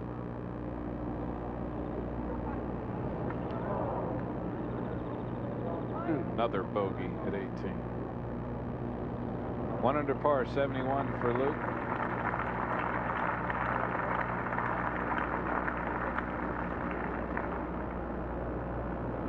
This is something that, Bobby, that you've pointed out. The stroke average at 18, the par 4. Well, it's actually just now gone just lower than the 6th hole, but all day it's been higher than both par 5s. But certainly the most difficult hole on the course, 18. Let's go down to 16, Judy. Well, that wind has gotten up a little bit more, and temperature has certainly dropped.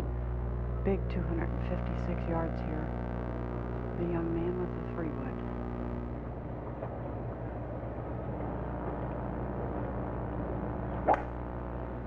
That's a lot of club head speed. Could be going left.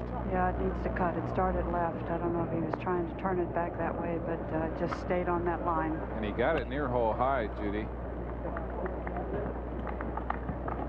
That's a lot of distance for a 3-wood on 16. The 18-year-old strolls to the monster number 16, and he's caught here at Carnoustie. Sergio Garcia, one of our co-leaders. Back into the breeze is par 357 yards.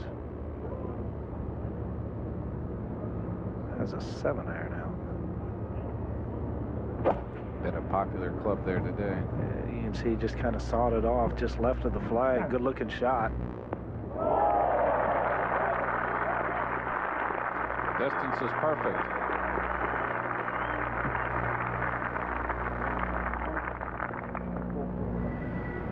At the 18th, the U.S. Open champion, Angel Cabrera, just stroke back his second.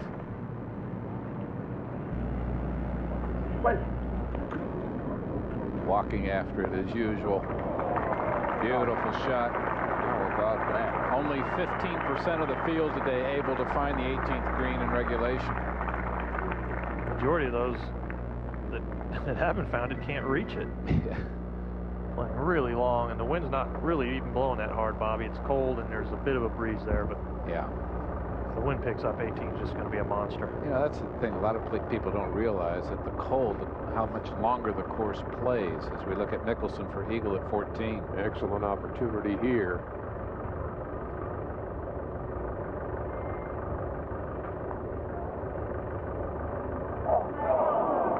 That's a misread. You know, you can see that putt breaking and then straighten, almost go back to the left on him a little bit. I think he loved it when he hit it. Yep. But, you know, you figure that you hit say a 4-iron, what, 210 normally? Yeah. Here, when it's 50 degrees, you might only hit it 195. Well, this Phil doesn't travel. Phil gives himself a talking to. We go to 17, and Jim Furyk second. Stay back. Stay back. Oh, so close to being good. Skirts past the bunker, feeds right down to the hole. And now Rory McIlroy at 16. Now this is just get the speed right because it's very smooth. That's pretty good. Easy par. What do you think of this kid, Judy? You know, it's making me think at this very moment of the young Justin Rose. I think your younger 17 at Birkdale, and you all will have to refresh my memory on the year. But the crowd is enthusiastically welcoming this young guy to every green. It was 98 at Birkdale. And boy, love to know what's going through that mind right now. I think he's between being very nervous and very excited. Taniguchi with the horseshoe. The birdie opportunity.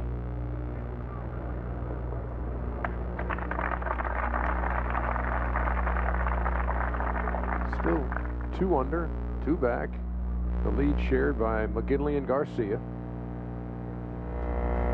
And look at those giving chase, the U.S. Open champions. Cabrera and Campbell. Tiger's there, BJ's there, and there's the teenager, McIlroy. What a day one.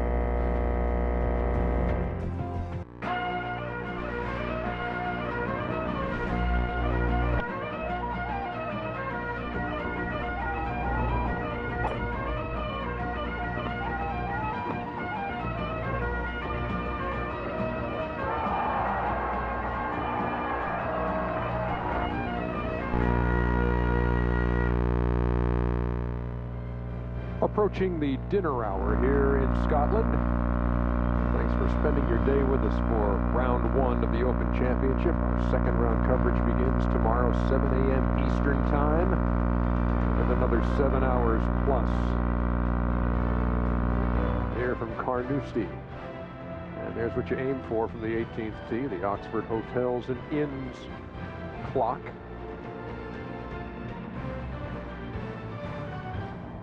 Helps your timing when you play the home hole. Here's Sergio for the outright lead.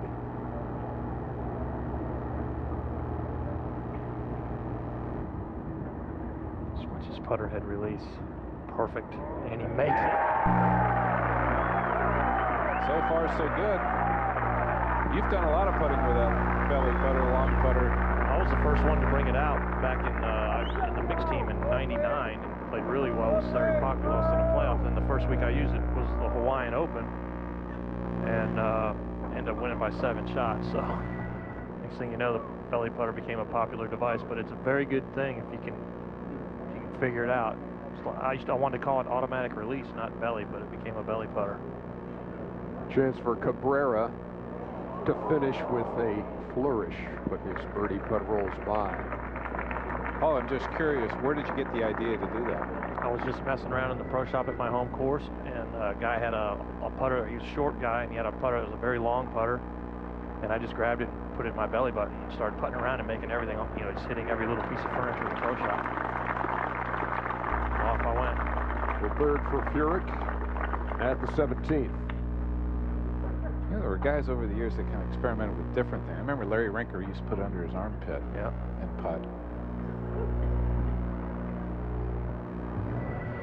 And now Cabrera for his par at the home hole.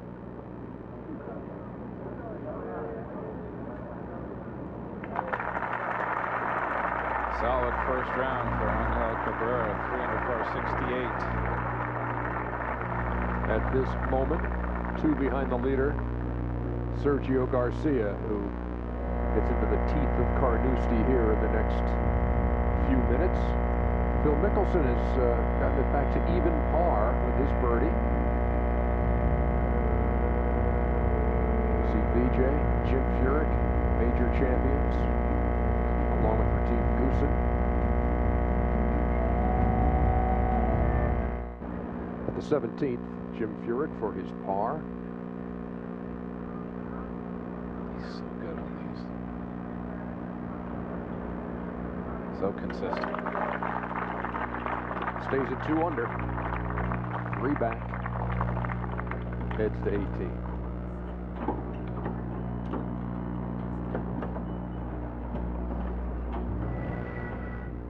And here is your leader. Sergio Garcia on the tee at 14.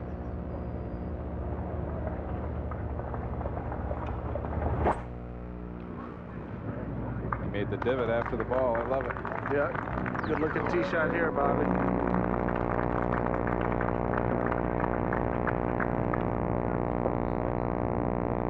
Guy who shot 89-83 here at 99 and was crying in his mother's arms. Well, this has been a bit of a different day for Sergio. He started the first. Now, take a look how his right arm matches the shaft. You can't tell he has a belly putter here. You have no idea. Yeah, right on the plane. His left arm matches as well. As long as the putter stays lodged in your belly, the putter head will release. Another example of it. He birdied 6, and here at number 10 from long range. Paul, you have to think that with some of the trouble he's had putting, that if he gets this thing rolling like this, well, when you first start with it, right, absolutely, and especially when you first start with it, you just kind of rely on the follow-through being a perfect release, and even when the pressure's on, it doesn't matter. You just have your intent on leaving the butt of the putter in your belly button, and just letting the head go right on past your hands. On to the 13th, 157-yard par 3. It also helps when you can hit shots like this. Yeah. Well, his long game is so good. I think his swing has gotten better and better over the last several years, but his record doesn't really show it yet.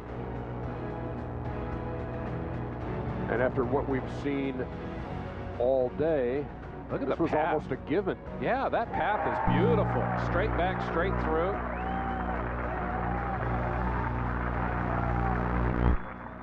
And so that is what has Sergio Garcia atop the leaderboard. This could be a career-changing move for Sergio. Played the final group last year. Top 5s in the last 2.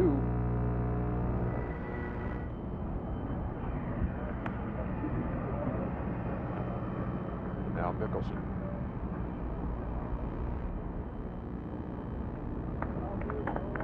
Just let it feed down.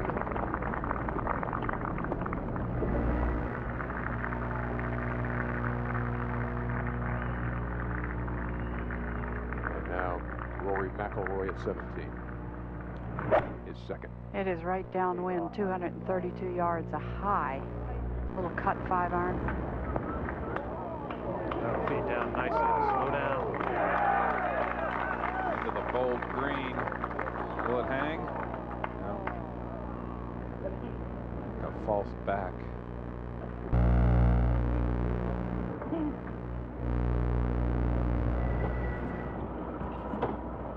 Now earlier, this is Taniguchi at the 15th. He may be the most confident man in the field with back-to-back wins in Japan coming into here. That'll feed down. Well, that's the way you play this game. It's the way you play it over here. Yep. Nothing wrong with landing short. That green sits down below the fairway. It's very unusual. Don't see that in the States very often. The other member of this group, Lee Westwood. And leading the European Tour in greens and regulation this year. Lands this. Oh, right at it. He's been striking the ball well. How about you? Lee Westwood. Right out of the blue.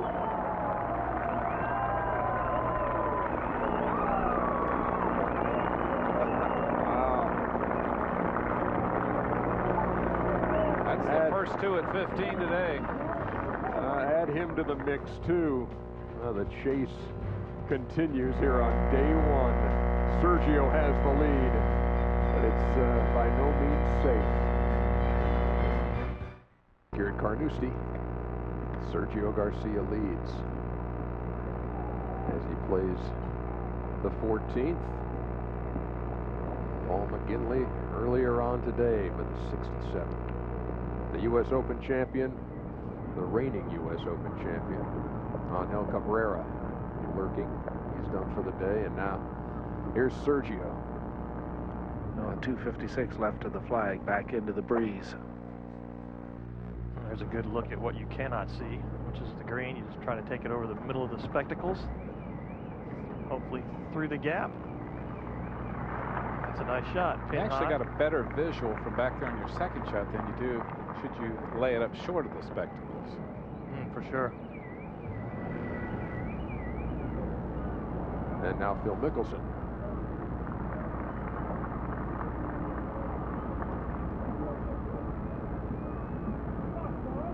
He's got it to 1 under.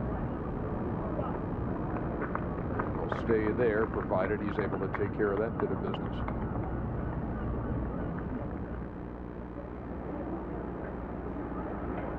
That same group, Taniguchi, chance to join that group at 3 under. Never had a chance.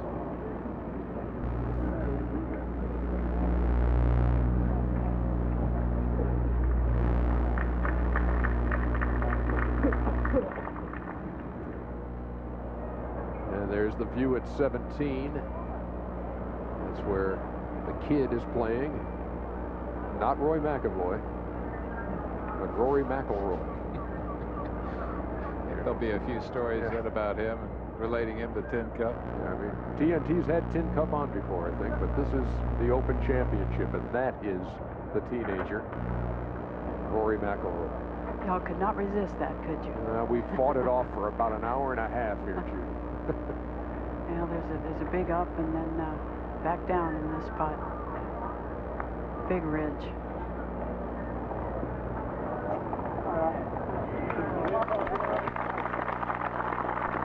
Another solid par.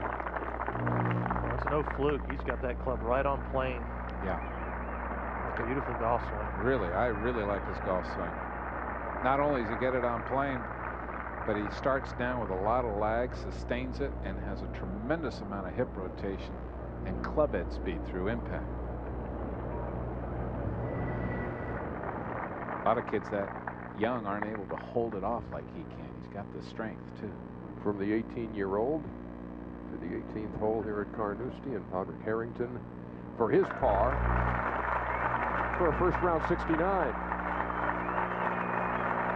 He's going to love that start. He's been looking forward to this event for some time. I talked to him in Hartford a few weeks back. He truly has a love affair with Carnoustie.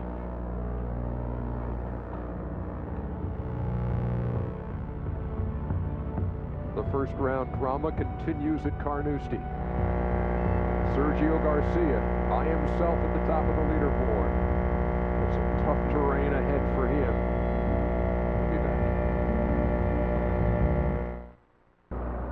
The leader of the Open Championship on day 1. An eagle try at the 14th for Sergio Garcia. And from about 90 feet. And our crack staff has let us know that Sergio started using this belly putter last week for the first time. Is he rolling the ball? Look at that. It's a big change, you know, to go from something so conventional to something kind of sort of radical. But if ever anything could actually just allow you to stroke the putter head the way you would normally do it, it would be this type of a switch. Pretty gutsy move. Yeah. Sometimes you do things out of necessity, and a lot of times a change is as good as a rest. Jim Furyk has reached the 18th, and this his second. Jim. There's an anti-left swing. Make sure he got that out of bounds, out of play. That's okay. Most players are getting that up and in. Take a look at the 18th via our golf track. The home hole. That's the name. Home. Tee shot. You just aim it right at the clock of a hotel. That'll absolutely put you in the middle of the fairway. Berries burned down the right-hand side, narrowing the landing area. Those bunkers completely out of play today as the hole is into the wind. And and we've seen numerous fairway woods. The least we've seen into this green today is maybe a 4-iron. And the hole cut, well, wouldn't you know it, in the back of the green, just to make it play even a little longer. Here is Rory McIlroy. This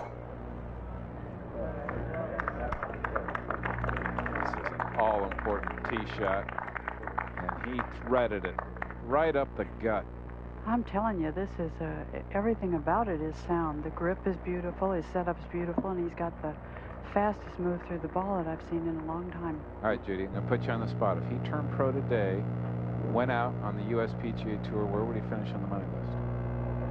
Boy, you are putting me on the spot, but I can guarantee you he can make a lot of money. What do you think, Paul? Well, I don't know. I mean, you know, this is just one round, so you gotta, when you begin to factor in pressure and that sort of thing, you know, let's just see how he plays out. Let's not give him the world yet. Sergio adds to his lead with another birdie. 6 under, up by 2. And now 15, 16, 17, and 18. No treat.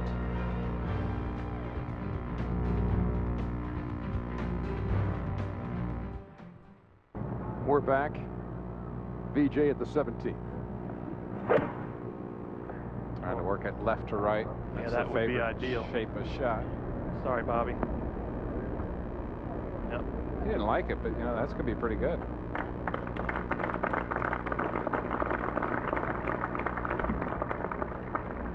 He's going to get to see the line. Jim Furyk's third at the 18th.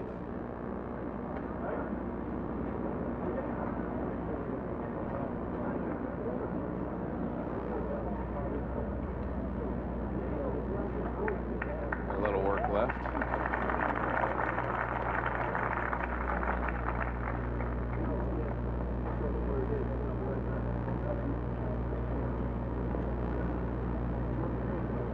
That was quite a comeback he made at the U.S. Open. Nearly pulled it off. Look at this leaderboard.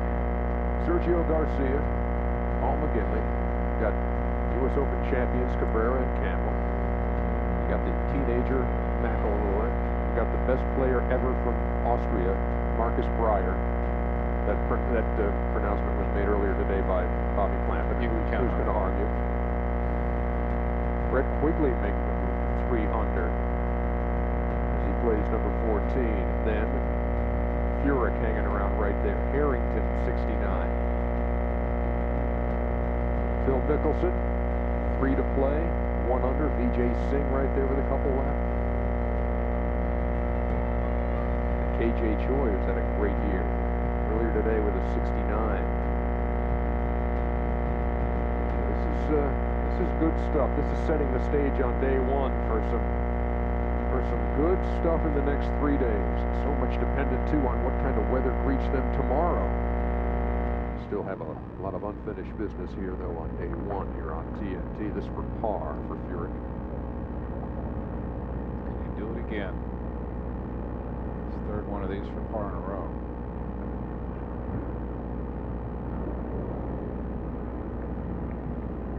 Looked like he was a little uncomfortable over the ball that time, Paul. He took a few extra seconds than he normally does. A little fidgety. Dinner won't taste quite the same tonight. It always hangs with a guy. It always hung with me if I missed a putt on the last hole. It's just hard to shake it. Yeah. It's different when you have another hole to play. So this for 1 under par round to 70 for Furyk. Bogey at the last.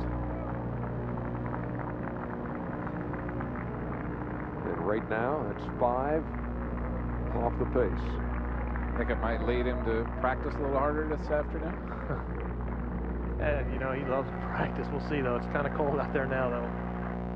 Let's see how Sergio handles this finishing stretch at 15 off the tee. Well, he's chosen a 3 metal. It's the nice, hard, low cut. This is another good one. And still,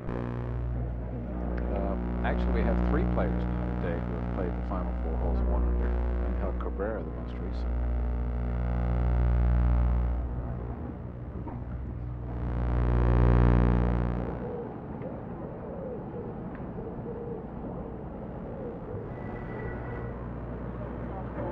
Miguel Angel Jimenez at the 18th. I love watching this guy play. The Spaniard plays with a lot of feel, a lot of flair. Hits the ball very straight.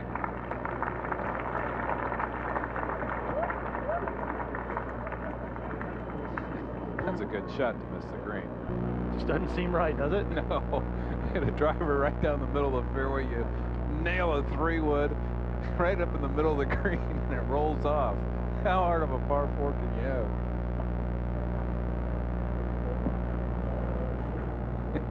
Oh, you know what that is, don't you? That'd be course.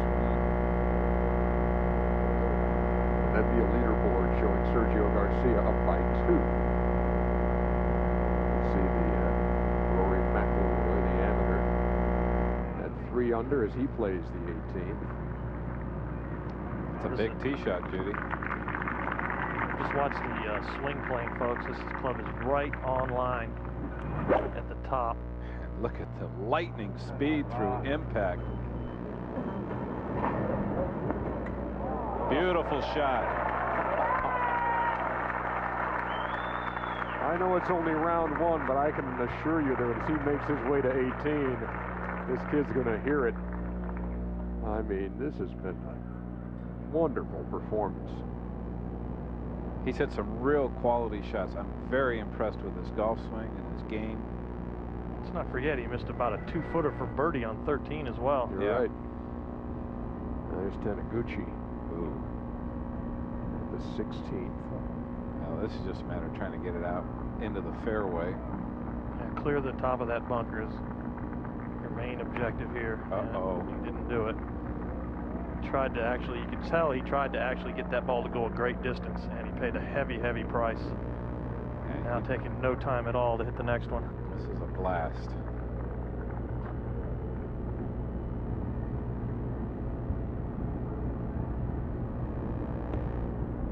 This very thing cost me dearly at Troon back in '82. And I learned something from that, Paul, and that is, when you play these kind of deep lip bunkers and you want to advance the ball about 40 yards, play an 8 or a 9 iron. Really? Play a blast. You'll get the ball up in the air.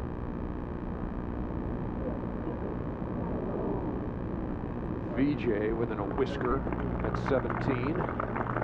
Sometimes if you catch it just right, it will really go. Get up quickly.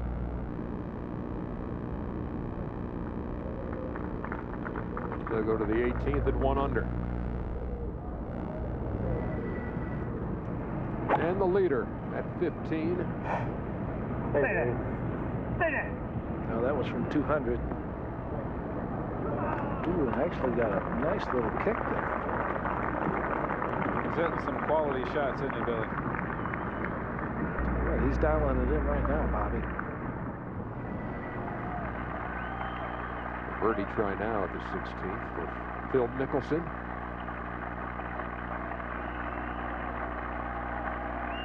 It's the same line as Tiger had. A little closer. About 25 or 30 feet closer. And he'll have that left for his par at that monster 16th. Paul Azinger, great spending some hours with you. We'll do it again tomorrow. What do you say? I'm looking forward to it. We will see you then, and we have more coverage coming up here on TNT. You're going to see the rest of Sergio's round. He leads by 2 as he plays number 15. Back with more in just a second. While we were gone, Rory McIlroy, the 18-year-old, approaching the 18th green. Listen to this.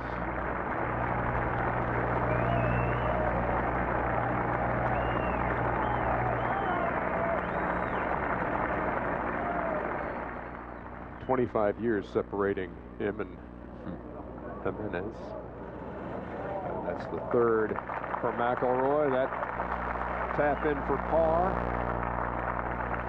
will be for an opening round 68, 3 under par. You could tell by his body language he really wanted to make that. There's one bogey-free round of the day if he makes that par putt, and it belongs to the kid.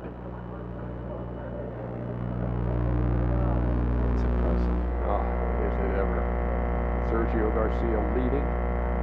Paul McGinley 2 back. Big group at 3 under. And Tiger and Audrey Harrington at 2.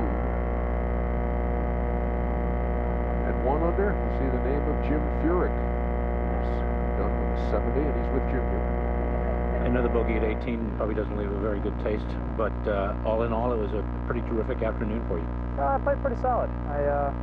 I kept the ball in play, kept it in front of me. I made a couple good up and downs. That homeward stretch, 15 through 18, is pretty tough. And like you said, I hit 2 pretty good shots at 18, and wasn't able to get it down and 2 from off the green. I missed a little one there, but it was a good, solid round. A lot of folks have touted you this week because of the way you keep the ball in play, you drive it so straight, you play good, solid iron work. Do you feel the same way about the Open Championship?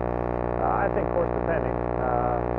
There are some venues over here that I really do like, and the courses that I think my game favors, and Carnoustie is one of those. I feel good here, but I've got some things to work on, and some things I didn't score very well today. For a lot of the front 9, first 6 holes I got off to kind of a slow start, and then I did a good job of kind of getting the ball in the hole and away. After what you prepared for all week, was that available today? It was pretty similar. I think I played quite a few practice rounds, and I saw at least 2 of them in this sort of wind. So, yeah, I think guys should have been prepared. It wasn't much different than what we saw. Okay, thanks very much. Thank you. Continue good play. I appreciate that. EJ? All right, thank you very much, Jim. At the 15th, the leader, Sergio Garcia, with another birdie opportunity, a lengthy one.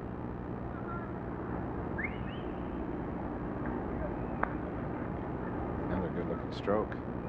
Well, his pace has been excellent all day long, Bobby. Ball's getting off the blade, rolling. And you can see the ball's leaving the path, leaving the blade on the same path as the putter shaft. Now McIlroy for his par.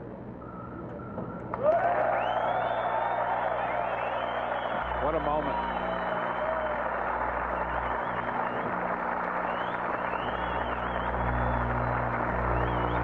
Under par 68, bogey free.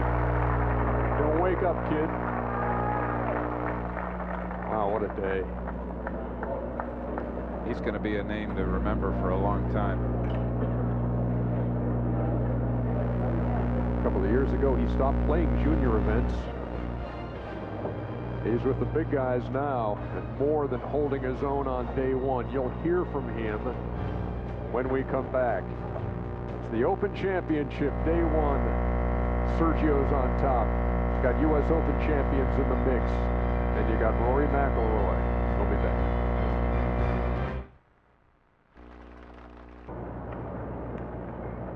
Phil Mickelson, dead center, 17th fairway.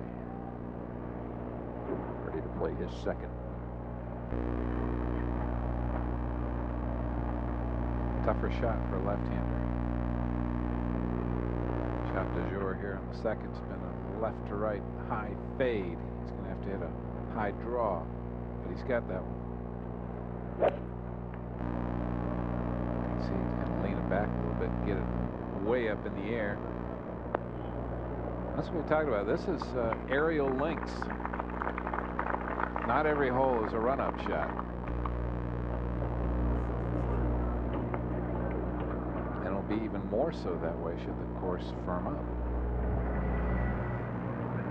Here's VJ at the 18th. Drove it, Barry's burn.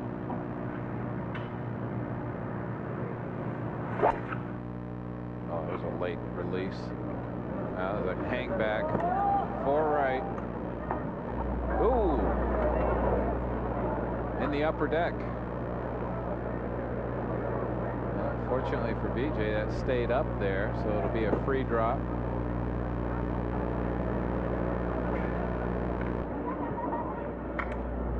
So much was talked about Vandeville's strategy when he played 18, but this was it. If you hit it up there in the bleachers, you get a free drop, you're fine. If you hit it left, which is OB on that side, then you're cooked. Yeah. Sergio Garcia has the lead by 2. And we're coming back. Good ball. Barry Byrne. This is the ball of Aaron Oberholzer. This is a very interesting ruling. So we understand that the ball was actually hit out of bounds, hit into the grandstand, which is out of bounds, and then came back into the Barry Byrne. And came to rest on the TV cable. Yes. So obviously, if the ball's in play, which is one side of the ruling, he gets either free relief from the cables, where he could mark the ball, remove the cables, and play it from there. Or, of course, he can take the penalty stroke.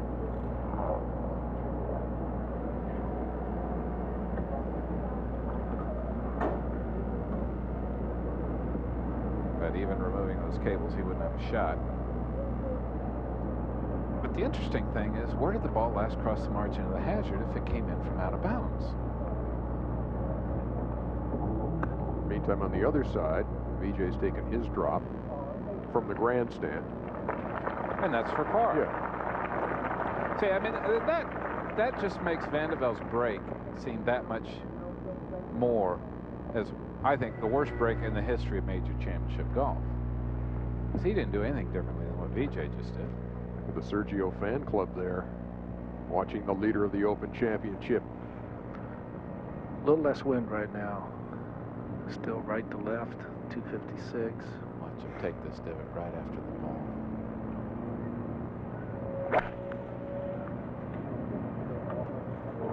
Now this ball hanging out to the right, going towards the bunker. It's a little closer to the ball. Almost seemed to hit that a little fat. Well, a lot of times you're trying to force it, Bobby. You're going to get ahead of it. And that'll be a challenge for the leader. Now here's Aaron Oberholzer. And this will be his fourth.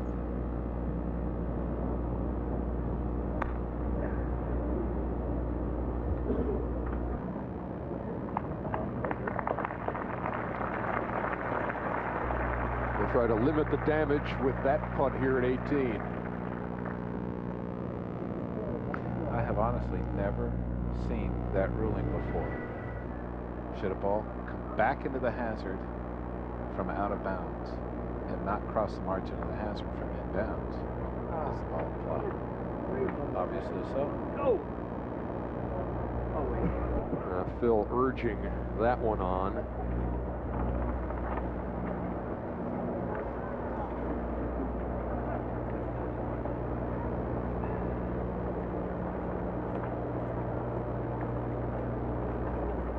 Under as he plays number 17. That's 5 off the pace, currently set by Sergio Garcia.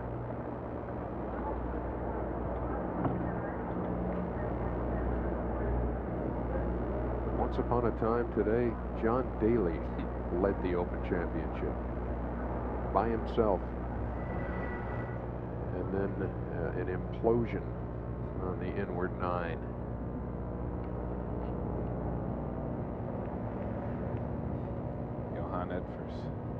You can see on the right hand side of the tee, Bobby, he's trying to go up against the breeze, but boy, it's hanging right on that left edge. Is it going to stay?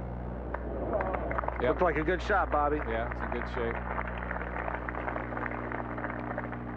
Last time I looked, there were 39% of the field able to find the 16th in regulation today. 256 into the wind yard, par 3. Much talked about the 8th at Oakmont as a long par 3, but certainly today, this hole playing longer than 8 at Oakmont ever played. Taniguchi for par now, 17th.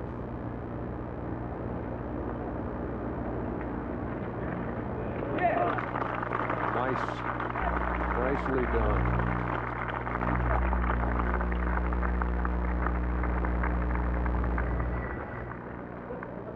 Here's VJ at the finishing hole.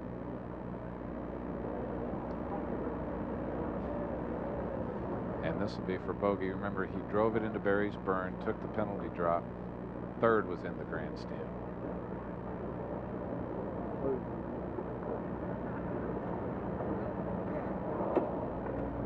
Finishes with a double. That hurts. I mentioned John Daly a second ago, leading a few hours ago, currently tied for 89th. All in a period of 7 holes. It's 5 under par through 11 holes after the eagle. Then came a double and then a triple. And he was history for this day. Sergio Garcia leads by 2.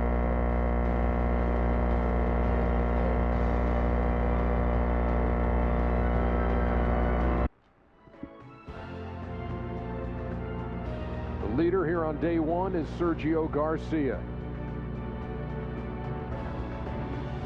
Using all of his wiles here at this tough track.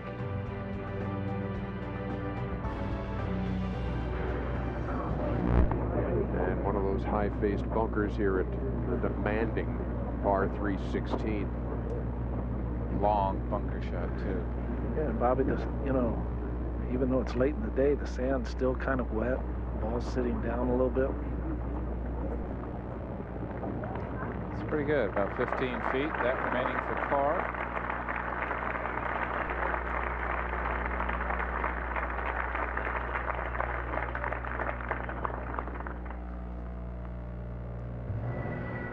Aaron Oberholzer's 18th adventure. A pretty good bogey.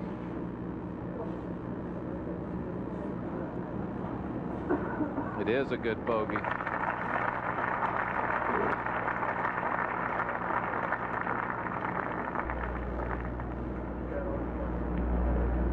'73 in round 1.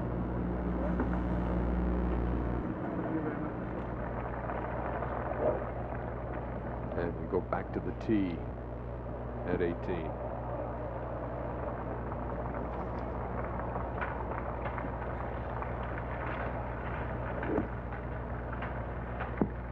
Now this is where Phil really had his problems on Sunday last week in the Scottish Open.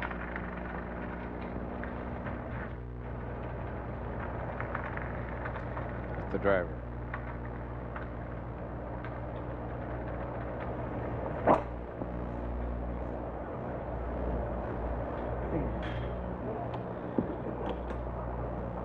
Oh dear.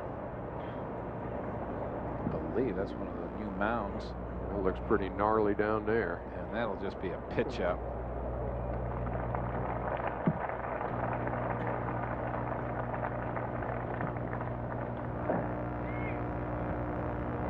Out of 15 fairways. Yeah, didn't hit many drivers today.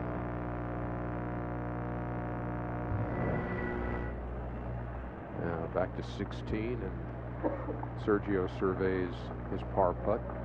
And in talking with Victor and Sergio's caddy, you know, the reason he has switched to this belly putter is they felt like most of his misses or most of his bad putts were just kind of a wipe across the ball. He would never release the toe, and you know what the belly putter has done for him is that it has enabled him to go ahead and release it. And he's hit a lot of good putts today, Bobby. Yeah, it's just what Paul Azinger was talking about. That was a good stroke. Nothing wrong with that. Good speed, good line. Just didn't fall. Victor, of course, Sergio's dad. Golf professional himself, and in fact plays some senior golf in Europe. Sergio's first bogey.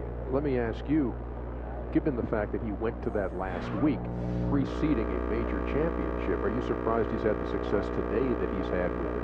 Well, certainly if it's going to prove itself on the practice putting green and the practice rounds, you've got to go with it in competition. No doubt about that. And Sergio likes to play some games with his buddies prior to the tournament. And he gets a good feel of how that putter's performing. If he feels it's doing him the job, then you bet you go with it. You know, look at how many different players, Fred Couples, for example, has used a plethora of long putters, cross-handed, conventional. Vijay Singh, the same. It's all about how to get it done. And when you feel you can get the ball off the blade more effectively with a certain method or style, go for it.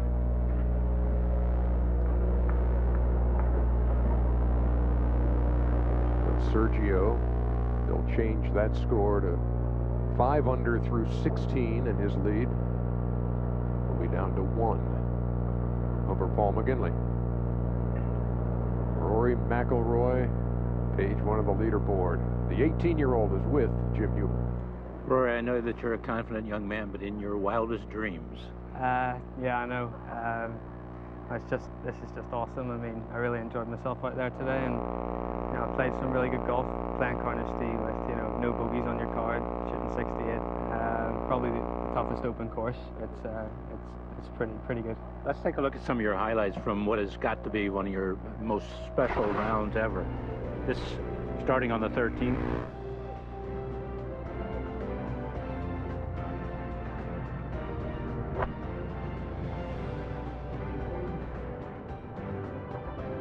Do you remember this shot? Yeah. 7 iron. I think it was 156 back into the wind, and I just tried to hold it up against the wind, and it was a pretty nice shot. What were you feeling out there? What were you thinking? I was playing with Henrik Stenson and Miguel Angel Jimenez, and I was just, I was trying to keep up with them, and I was really looking forward to playing with them because they're 2 absolutely fantastic players. And, I just sort of tried to go out there and enjoy myself. Great shot here, but it didn't pay off, huh? Yeah, I missed the putt. Kick yourself tonight. Yeah, probably, it could have been a couple better, but that one was just a push. That was pretty bold. Yeah, I tried to bang it inside right. Tough finishing stretch here, isn't it? Yeah, very tough finishing stretch. 16. Yeah, I was playing 3-wood today, and I got a pretty nice up and down there. Awfully good field there. Yeah. Do you sort of try and judge yourself by who you're playing with? I mean, they're 2 Ryder Cup stars, right. And Henrik's won a World Golf Championship this year, and to play with those guys and shoot a better score than them, it's pretty awesome. Shot to the finishing hole. Now you're going to turn pro this fall, right after the Walker Cup, right? Yeah, that's right. And you'll play on the European Tour, or will you come across the pond? I'll play European Tour hopefully for a few years, try and establish myself there, and hopefully when I get into the world's top 50. Is it the dream of every young man to eventually make it to the PGA Tour? Oh yeah, definitely. That's where all the good players are, and I just love to get out there one day. What are your dreams? To win this. To win the Open, I've grown up watching the Open every summer, and this is probably the biggest event for me, home major, and it's I'd love to be able to say I won this one day, and playing Ryder Cup teams and win majors would be pretty nice. So as I began this interview, I said, in your wildest dreams, then this is in your wildest dreams. Yeah, definitely. Yeah, definitely. You have family here that is sort of following along? Do you have a core of fans that follow along? Yeah, a lot of people from my golf club have came over, and my mum and my dad have came here, and a load of my friends. It's pretty easy to get from Belfast to here, so everyone that's come out has just supported me so much, and it's just tremendous. It's great fun to watch. We appreciate it, and congratulations, and keep up the good play. Thanks very much. DJ. 18-year-old Rory McIlroy, the youngest Open Championship winners, young Tom Morris, not even 17 and a half. Seve Ballesteros announced his retirement this week here. I think that there's maybe a special feeling too for Sergio at this week to be leading here and playing well on a week that Seve announced his retirement. Here is the leader. How much of an impact Seve's had on Sergio's career. Well, this hole's playing straight downwind, and 240 the mark, maybe 245. Certainly narrows down. Barry Byrne kind of runs diagonally from left to right, so players have to be very cautious going down the left-hand side. That 3-iron for Sergio? 3-iron for Sergio. Yeah. And perfect, by the way. Yeah, absolutely. Here's Phil Mickelson at 18 and a spot of bother. Deep in that fescue rough, and Phil taking no chances with that injured wrist.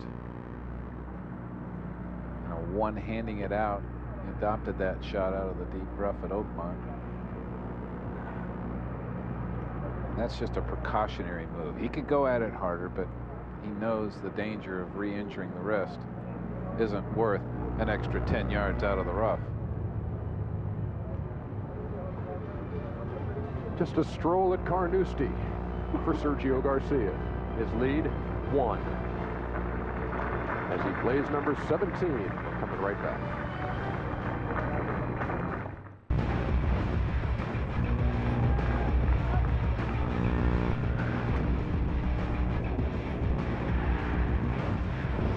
And here comes sports best onto the game's greatest stage. This man seems like he can do anything. A perfect 10 majors. Today was one incredible battle. And this one for Pop. He's won his 3rd British Open.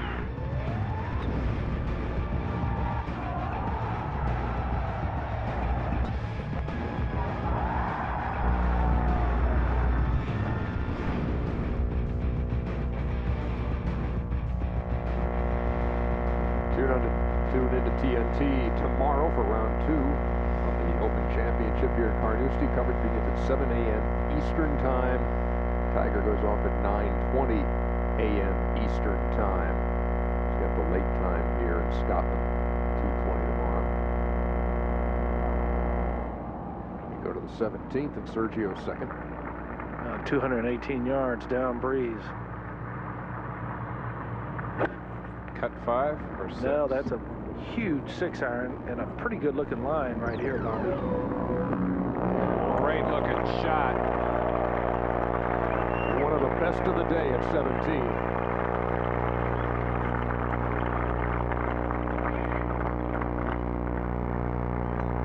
This tough finishing stretch here, Bobby. Let's see how 17 has been playing. Golf track view.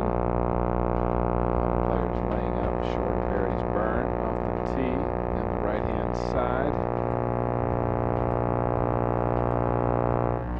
29 birdies today.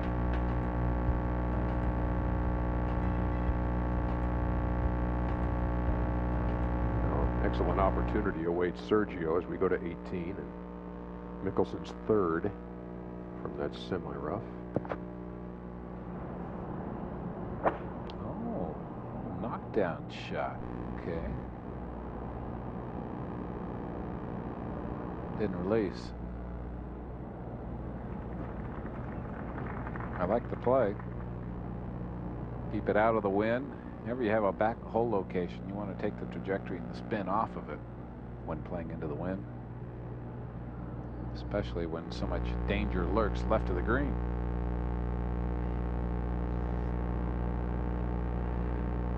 Time for best shots and scoring solutions, brought to you by Dell. Too many good shots to just whittle it down to 1. So Ernie Els at the first. Birdie.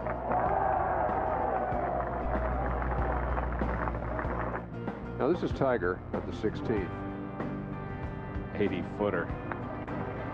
He called it later when he talked to Jim Huber, just a 100-foot tap in.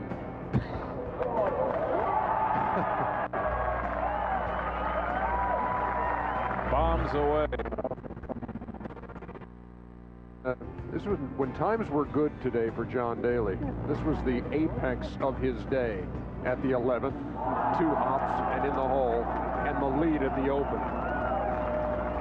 And then he went from first to like 97, 2 hours. And Lee Westwood at the 15th. Landed short, run it up, write it down.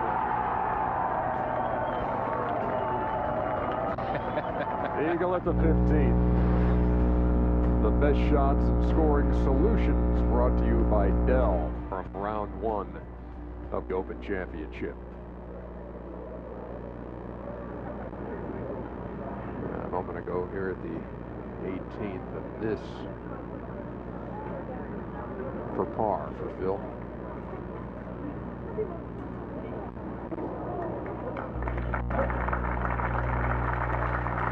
That's about like making par.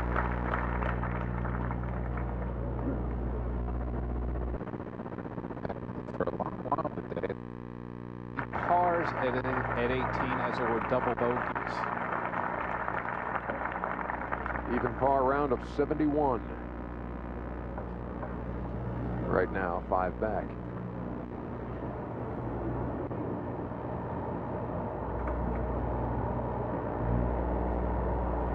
Too early to make a cut prediction, but I'm kind of looking at +4 to be the cut score this year.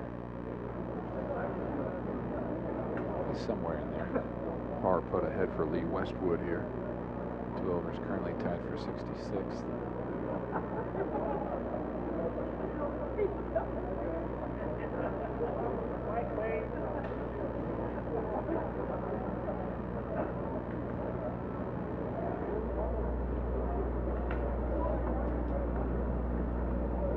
What a strange year for Lee Westwood. Just made every cut on the European Tour. And hasn't even come close to winning. And he's leading in greens and regulation. Having his best ball striking year of his career. This hasn't been working. Does now.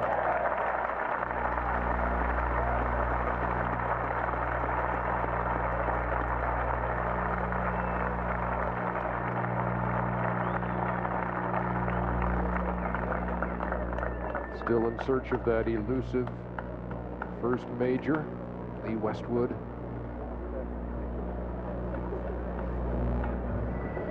Playing on his favorite links course. Another guy in search of that first one is the leader, Sergio Garcia, for a rare birdie at 17. Get in. Oh, what a putt. How does he have a lot of confidence with that putter right now? This is a different Sergio Garcia. Those are the kind of putts that would doom him in majors past.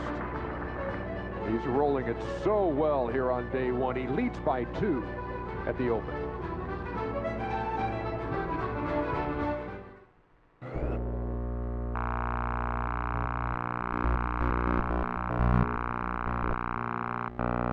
Really a difficult driving hole.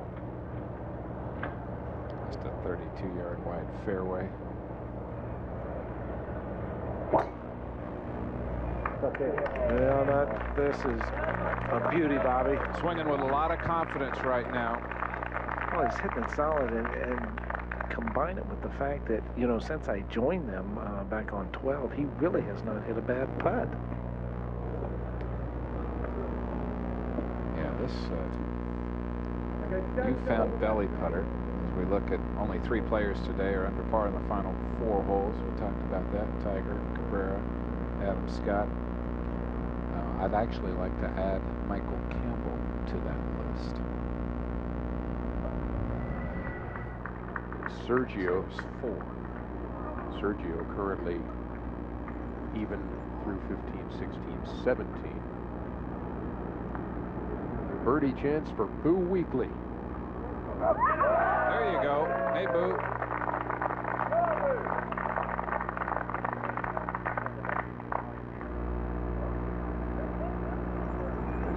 Sure, he's going head this year. There. Yeah. I stand corrected. Michael Campbell did make a bogey at 16. Never doubt the graphics. Yeah, the graphics are right. They're so good. They do the research. We just get up here and jab. Tony Chaplin. There's the par putt by at 16. And really had it going. He was 1 under through 3, but ran into the triple bogey at the 5th. Amazing. Won the Open Championship at Lytham at 69 before a lot of these guys were born. I don't remember that.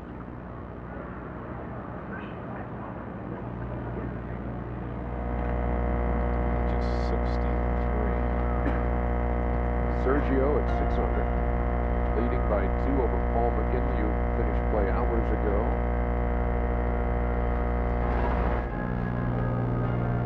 And in case you're wondering, how did Tiger's day go? Here he is at the 3rd, as he breaks through here with his first birdie of the day. Countless players drawing it back into Jockey's Burn in front of the green, and Tiger, he carried that ball some 45, 50 feet past the hole. That set him up for his birdie, and then Hogan's Alley, huge drive, and an eagle attempt. After the 6-iron, Tiger already 3 under through 6 at this point. Par putt at the 8th. Yeah, the par 3, the first one. At Carnoustie, found the bunker. As for par,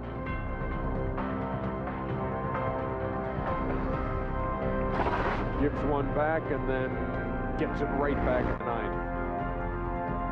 didn't like his second shot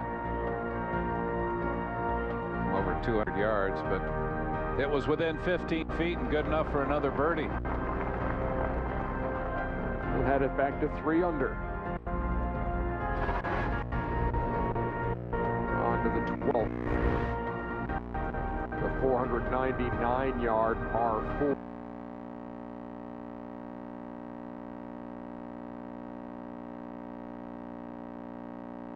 It was over the green in 2 and not a very good chip, and then that missed putt for par. Short par 313 at 150. Had to take a lot off a 7-iron, hit it in the back bunker. Couldn't get it to spin out of there, and another bogey. Tiger struggling from the bunker.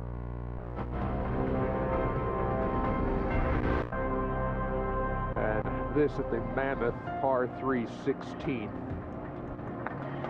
Well struck 2-iron that just didn't run up. He's trying to get it close here, and oh well. Stevie Williams knew from about 5 yards out. Write this one down. Almost embarrassed as he salutes the crowd.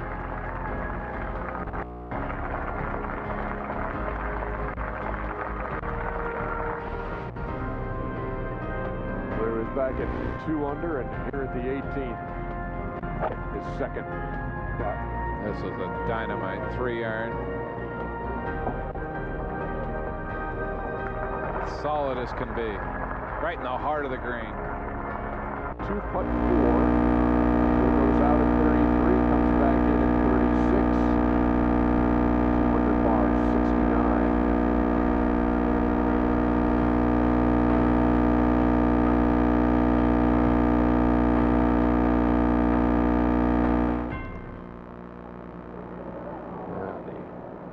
Masters champion Zach Johnson playing the 18th. Finally took some time off and got his game back in gear after not touching a club for over 2 weeks. He played last week at the John Deere, missed the cut by 1. Tournament he calls his hometown event, as he grew up in Iowa. Just that guy from Cedar Rapids, 73. One thing about Zach Johnson, winning the Masters hasn't changed him one bit. Got some solid values. Now here's Boo.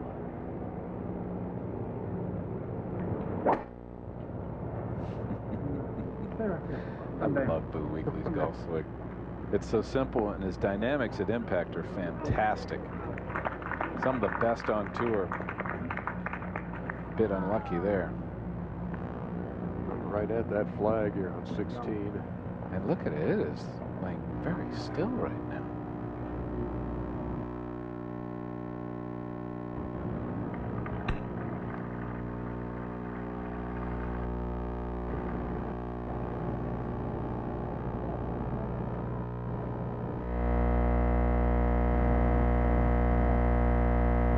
Here's the way they stand late now in round 1 of the Open Championship. Sergio Garcia with a 2-stroke advantage as he plays the 18th. Angel Cabrera, Michael Campbell, U.S. Open champions are right there. Boo Weekley right there on the first page. Jim Furyk, Retief Goosen at 1 under par.